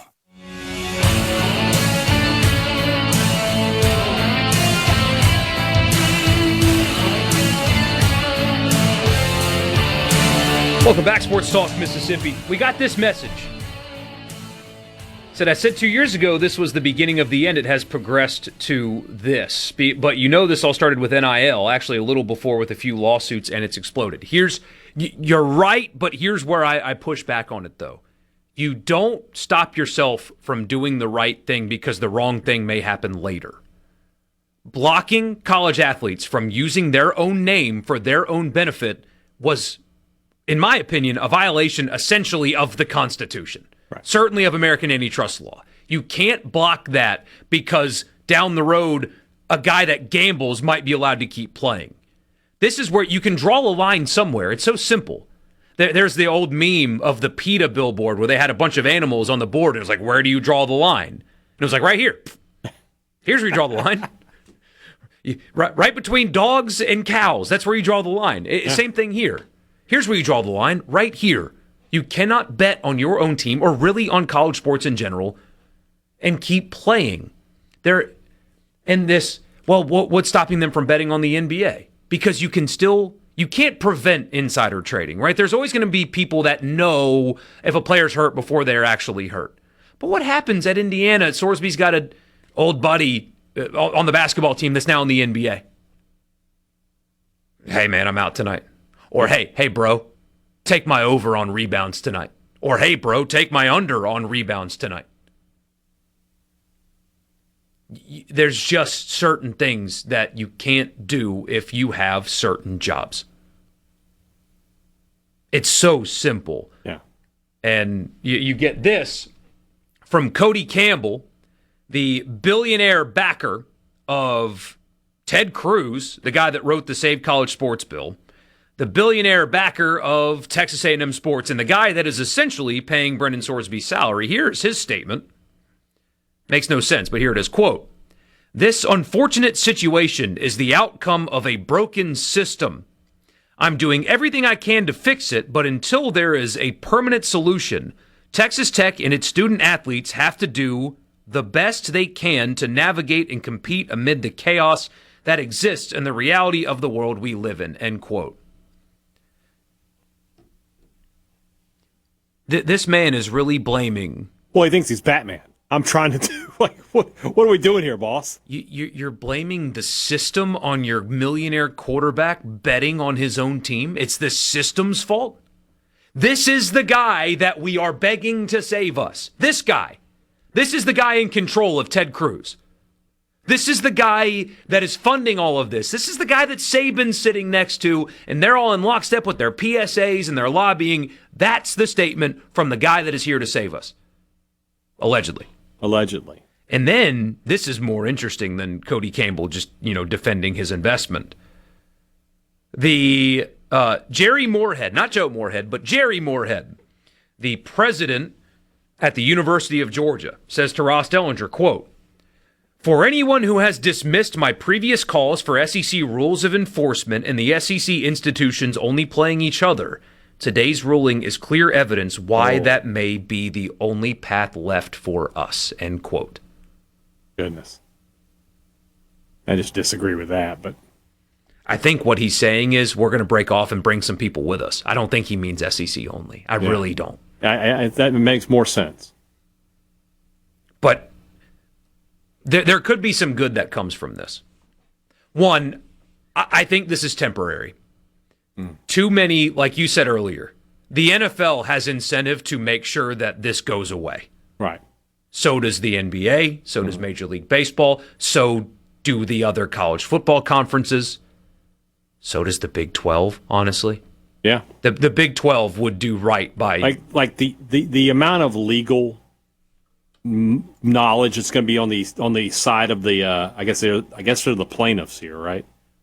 I don't know, but you're going to have some big time lawyers because they can't allow this.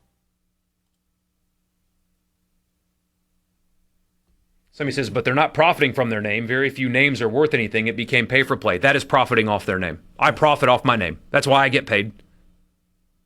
My name, this show isn't listened to by a lot of people because the Borkey name is on it. It was listened to by a lot of people before I got here.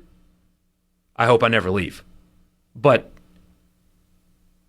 we do a great job. There's been a lot of great people that have come through here. Richard Cross did one heck of a job on these airwaves on this time slot for a long time. He built this thing, man. I'm only riding the coattails of him. Truthfully. But I still get paid for my services. So yeah, it's pay for play, but here in America, I mean, you sign your name on your employment agreement with your employer. Your name has value. Even if somebody else could do your job, we can't limit that here. but we can limit this. Hopefully, they figure it out. I do think that this is temporary because of the leagues will come through, and I do think that this, of all the things I disagree with that Stephen Godfrey says about this, because he's on the side of let them gamble. Really? I mean, if you read through his stuff, he's kind of like that. I don't. Well, to quote Houston Nutt, I don't read your stuff. Goodness gracious! But I do think that this will get us closer to bargaining, as opposed to begging Congress, sitting down and getting it done, a real breakaway, creating their own rules that are actually enforceable. This is a huge step in that direction. This doesn't get us any closer for a bill in Congress, especially with Cody Campbell backing it, and this being his school and his guy that he's financially supporting. But this does get us closer. I mean, Georgia's president on record, hey guys, I told you. Let's actually do this now. I think that's where this is headed, more so than Ted Cruz's bill getting passed.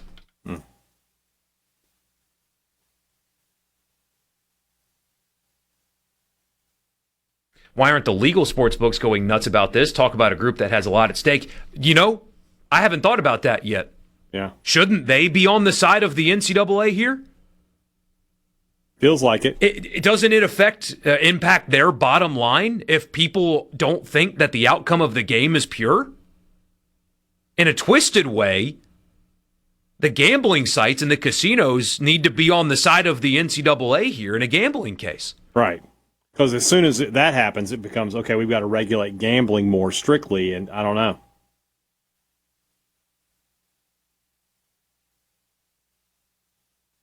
Wonder if LSU would have gotten Sorsby, what would be happening? Oh, they'd do the same thing. Yeah. They're going to do it with their basketball team. And at this point, do you blame them? No. They're going to have former NBA draftees play on their basketball team this year, but who's going to stop them? Yeah. And this goes back to what we were talking about earlier. Like, if you're Mississippi State, you should be reaching out to DJ Stewart and Iverson Molinar and saying, come on back. For Ole Miss, help me out. Who they bring Brian Tyree. Padula. Sean Padula. Although, he made it on the court in the NBA this year, though. Oh, did he? Well, then he's out. He's out. Tyree did, what was that guy's name? I mean, Sebastian Saiz, I think he's still playing. Is who I was thinking of, yes. Bring him back. Yeah.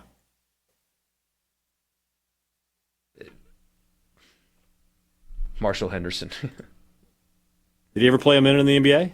Oh, God, no. Okay. He didn't have the game for that. Well, I didn't think he did either, but you never know. He's out of basketball, too, I think, isn't he? He's coaching at Ole Miss, isn't he? Yeah, he's on the staff. Yeah. Somebody says, blame the judge, don't blame Ole Miss for... No, Ole Miss didn't set this precedent. This is not the same. It's not the same thing, but the idea of find a friendly judge is the same thing. Who was the first? Was it Pavia? Or did... No, we got something before Pavia, right? Pavia... I don't remember. I think there's something before Pavia. I don't recall. Raid the CFL? No kidding. I mean, yeah, you absolutely should be doing these. Or the things. UFL. There's great players in the UFL right now. You can bring Corral back. And then no, don't bring Corral back. You got Trinidad. That's what I'm saying. Like, then you could get rid of the controversy. You go from one controversy to the other. Well, there's no controversy. That's over. That's what I'm saying. Gosh, what a wild thing. It's just ridiculous. And such is life. The Big 12 leadership, ADs and stuff, talking about how they're not going to play Texas Tech if Sorsby plays. Yeah, that's not likely to be the case. I would be surprised. I don't see that happening, but you never know. Although I do agree with what Brandon Marcelli just said on Twitter. He's like, let me know when the networks say they don't have to play those games.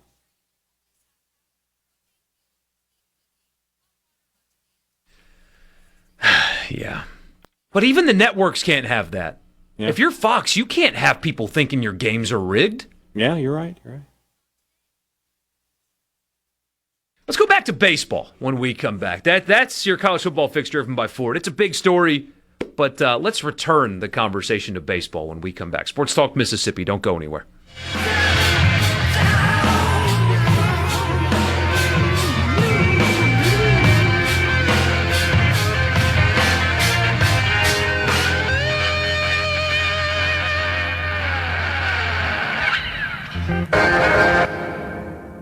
From the SuperTalk, Mississippi, your all-access pass to all things sports in Mississippi. Sports Talk Mississippi on the SuperTalk app, your local SuperTalk station, and at supertalk.fm.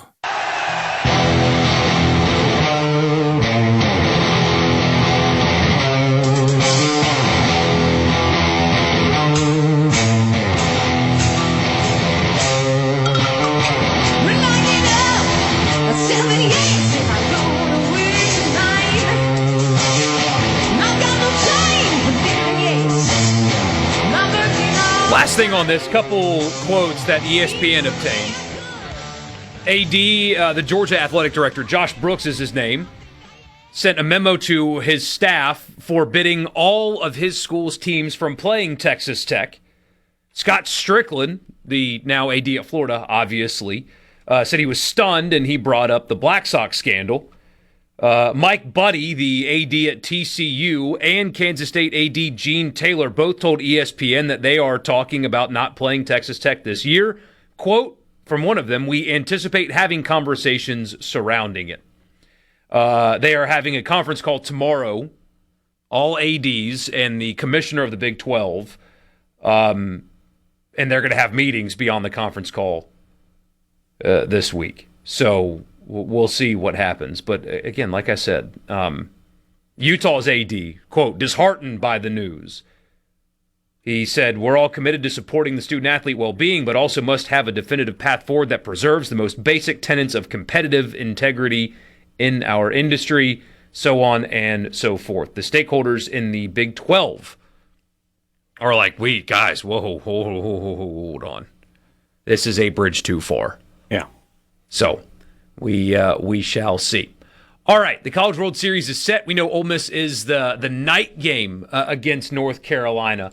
Hey, Dad, what do you think about that matchup in general? North Carolina had to recover from a Game 1 loss to Southern Cal, but they did win that Super Regional on a walk-off after Southern Cal would have. They Arkansas'd themselves. They dropped a pop-up, and North Carolina took advantage. Yeah, North Carolina, give them credit. They were down. They lost that first game. A game I think they were up 5-1, and then they gave up 8 unearned runs or something or not unearned runs, but 8 unanswered runs. And you got to think, okay, you're for Southern Cal, you win the first game, you're in a good spot. North Carolina's a good team, good program. They are a regular in Omaha. I don't think they've won a national title. You could maybe make a case for them being the best program that hasn't won one as of yet.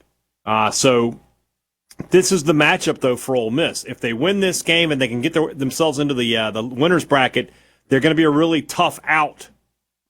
If they lose this game, I mean, you got to win 4 games at that point. It becomes a little bit more difficult. You got to find a fourth starter or something like that. So this is a massive game for Ole Miss. Mm-hmm. They win it, I feel like they're going to make their way to the National Championship Series. If they lose it, it's going to be very, very difficult.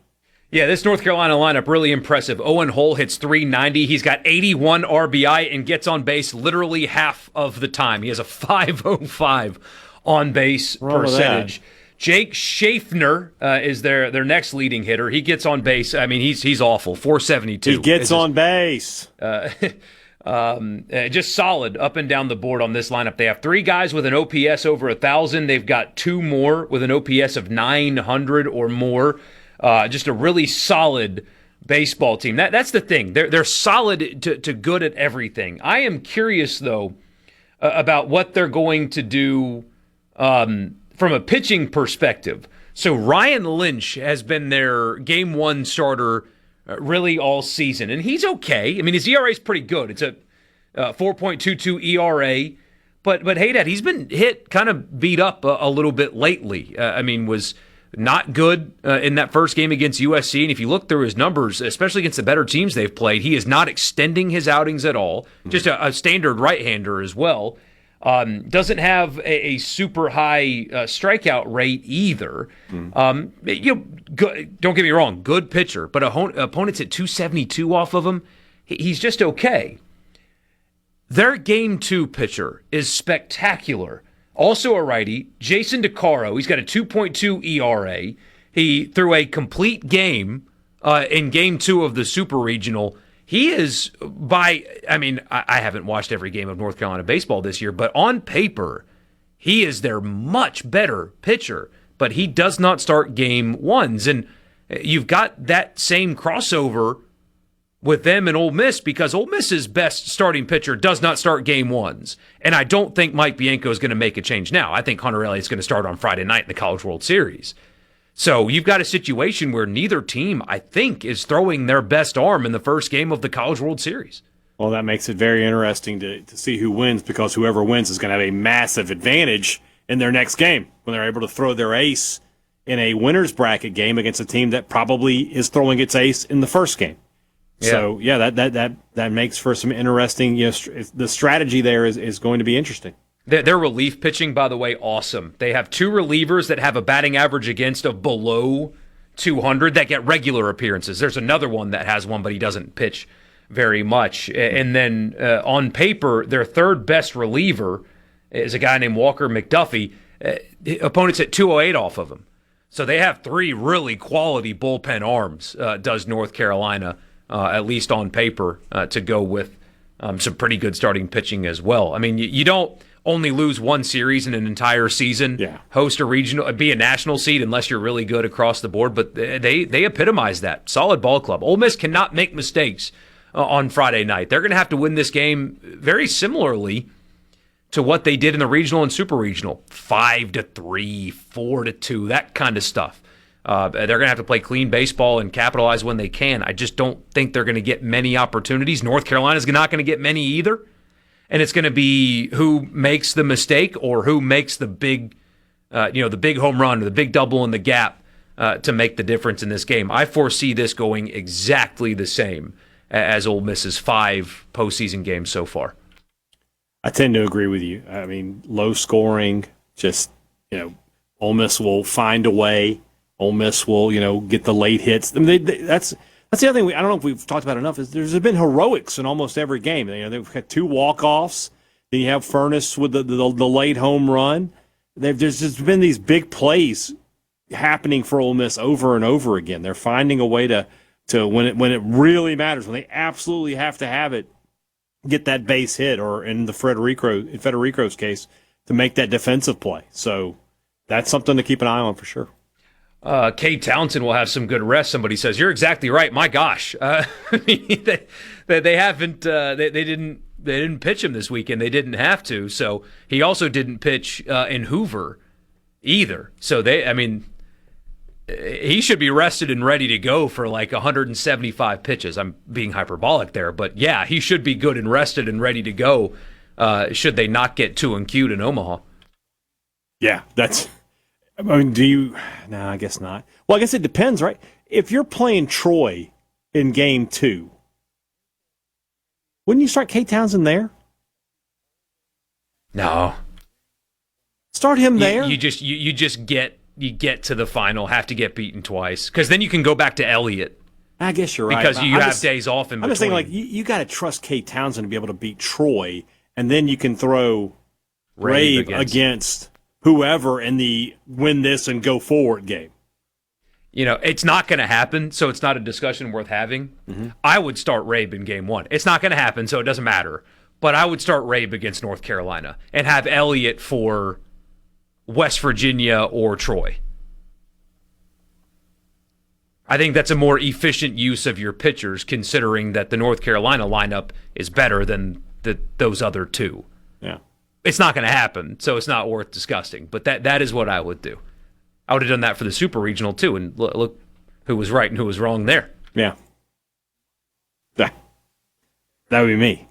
Elliott's got to extend you, though. He battled really well in that first game. He didn't have his stuff, but we're saying that a lot this year. Yeah.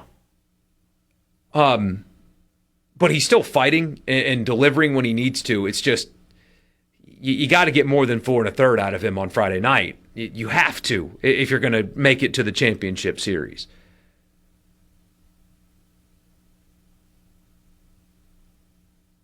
He's got to go probably 6 innings. Yeah, get into the 7th. Just get an out in the 7th inning. You know, if you told me that Hunter Elliott throws 6 1/3 innings, you'd feel really good about Ole Miss.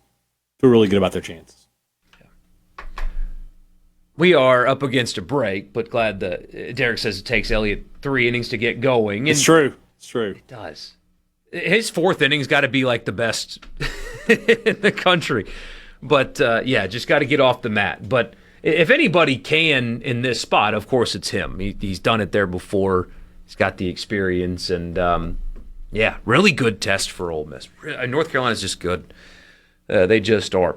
We'll wrap the show up with you when we come back. Just a lot of baseball this week, as you can imagine. We're inching closer to football season. By the end of the week, we're going to be in the 70s on the countdown of 100 teams in 100 days. In the 70s, guys. How about that? So, glad you're with us. We're in the Pearl River Resort studio, and you can text us on the C Spire text line. No guest today. It was a Reaction Monday, but when guests appear on the show, they do so on the Farm Bureau guest line. Check out favorites.com and go with the home team, Mississippi Farm Bureau. We'll be back in just a bit.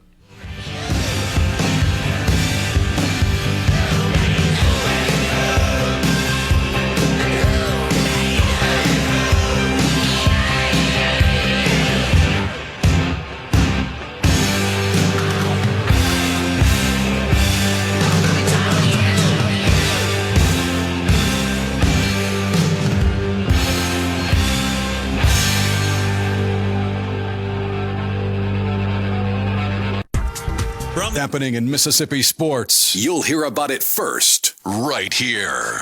Sports Talk Mississippi.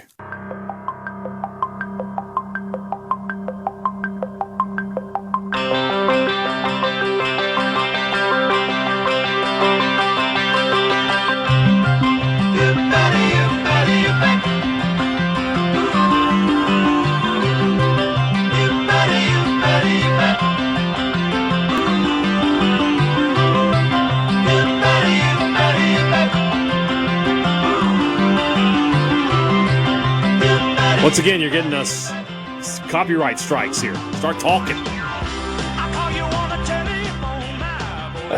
We got this from JC.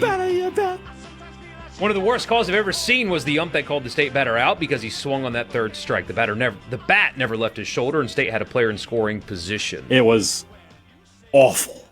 So bad. But O'Connor's got some fire in him, but that was next level. He got thrown out of a game this year. I remember that. And you got to like really push the buttons, but that was the one. I could read his lips. I'll put it that way. I know what he said. By the way, do you know what I'm the most upset about State getting eliminated?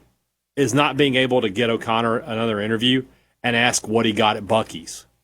I wanted to know. Why were Georgia fans mad about that? Because of the sour candy thing. They thought that State players were making fun of them. But what's the sour candy thing that they could have been making fun of? Well, they do that thing when they hit a home run, they get a sour power, the like the fruit roll up, but it's sour, and they eat it in the dugout. That's like their little tradition. And so Billingsley apparently said something about like this is the real best sour snack. He had like some sour gummies or something. I don't know. Like people just want to be offended, man. They want it. That's what America is these days. It's like, what did they say that I can be offended by? That's so stupid. No, you're not. You preach to the choir. Although Twitter in particular is becoming worse and worse with just how toxic and negative and everything it is. It is. The England soccer fans are getting a rude awakening as they've clashed with SEC football Twitter. Yeah, I did enjoy them trying to start the wave, and the England fans were like, "We're not having any of that." But they've been ripping on our stadiums here in this country, which, by the way, are so much better than theirs. Well, it depends. But there's no football stadium in America better than the Tottenham Hotspur Stadium. Okay, they do that underfield thing, and they got the whole. That's pretty sick. Yeah, but they were not prepared to clash with college football Twitter. Yeah. College football Twitter has been waiting since January for something to be really mad at. They got a little taste with Kiffin and stuff. Like they're mad about this today. Yeah. But not like real mad, not season mad. And when a bunch of people from England start talking about how the United States is bad and our stadiums are bad and the World Cup's going to be bad, college football Twitter was like, oh, no, you are our target now and we will own you. And they have. And it's been funny to watch. Yeah. Well, we'll see how it goes when these games start up. Yeah, I thought, by the way, England was like this great soccer fan base and all that stuff. They have a World Cup warm-up game and they don't even sell tickets for the upper decks in Tampa. Argentina put 91,000 people. Hold on. Lionel Messi put 91. If they had announced Messi wasn't playing, he didn't play. Well, if they said, like he's not going to be there, they wouldn't have sold that many tickets. But I mean, Bosnia sold out their whatever stadium they played in St. Louis. That was like a little tiny stadium. It was the St. Louis FC stadium, but they sold it out. Yeah. Well, they are from Bosnia. I don't know. Take me to America. Yeah. So I don't know.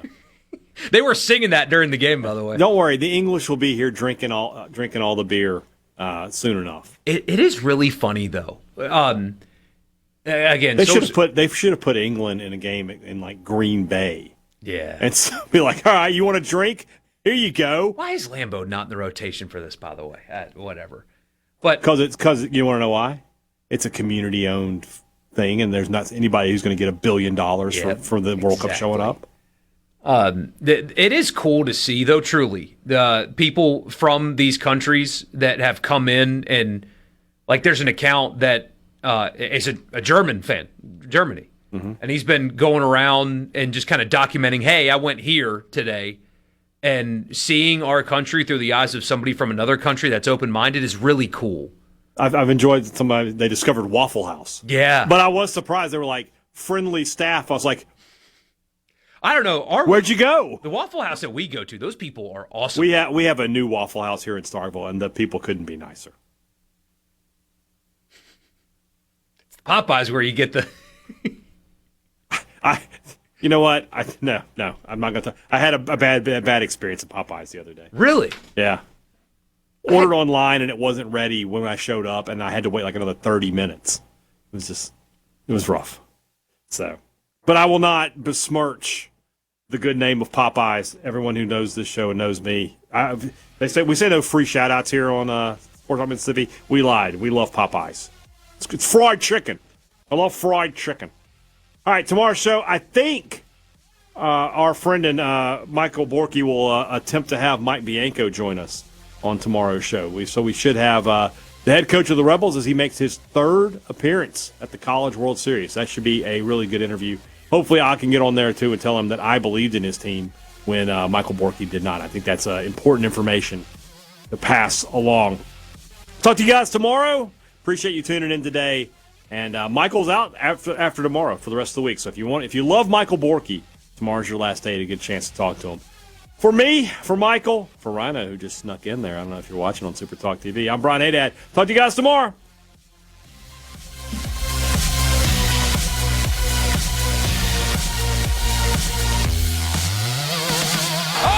Incredible! A SuperTalk Mississippi media production.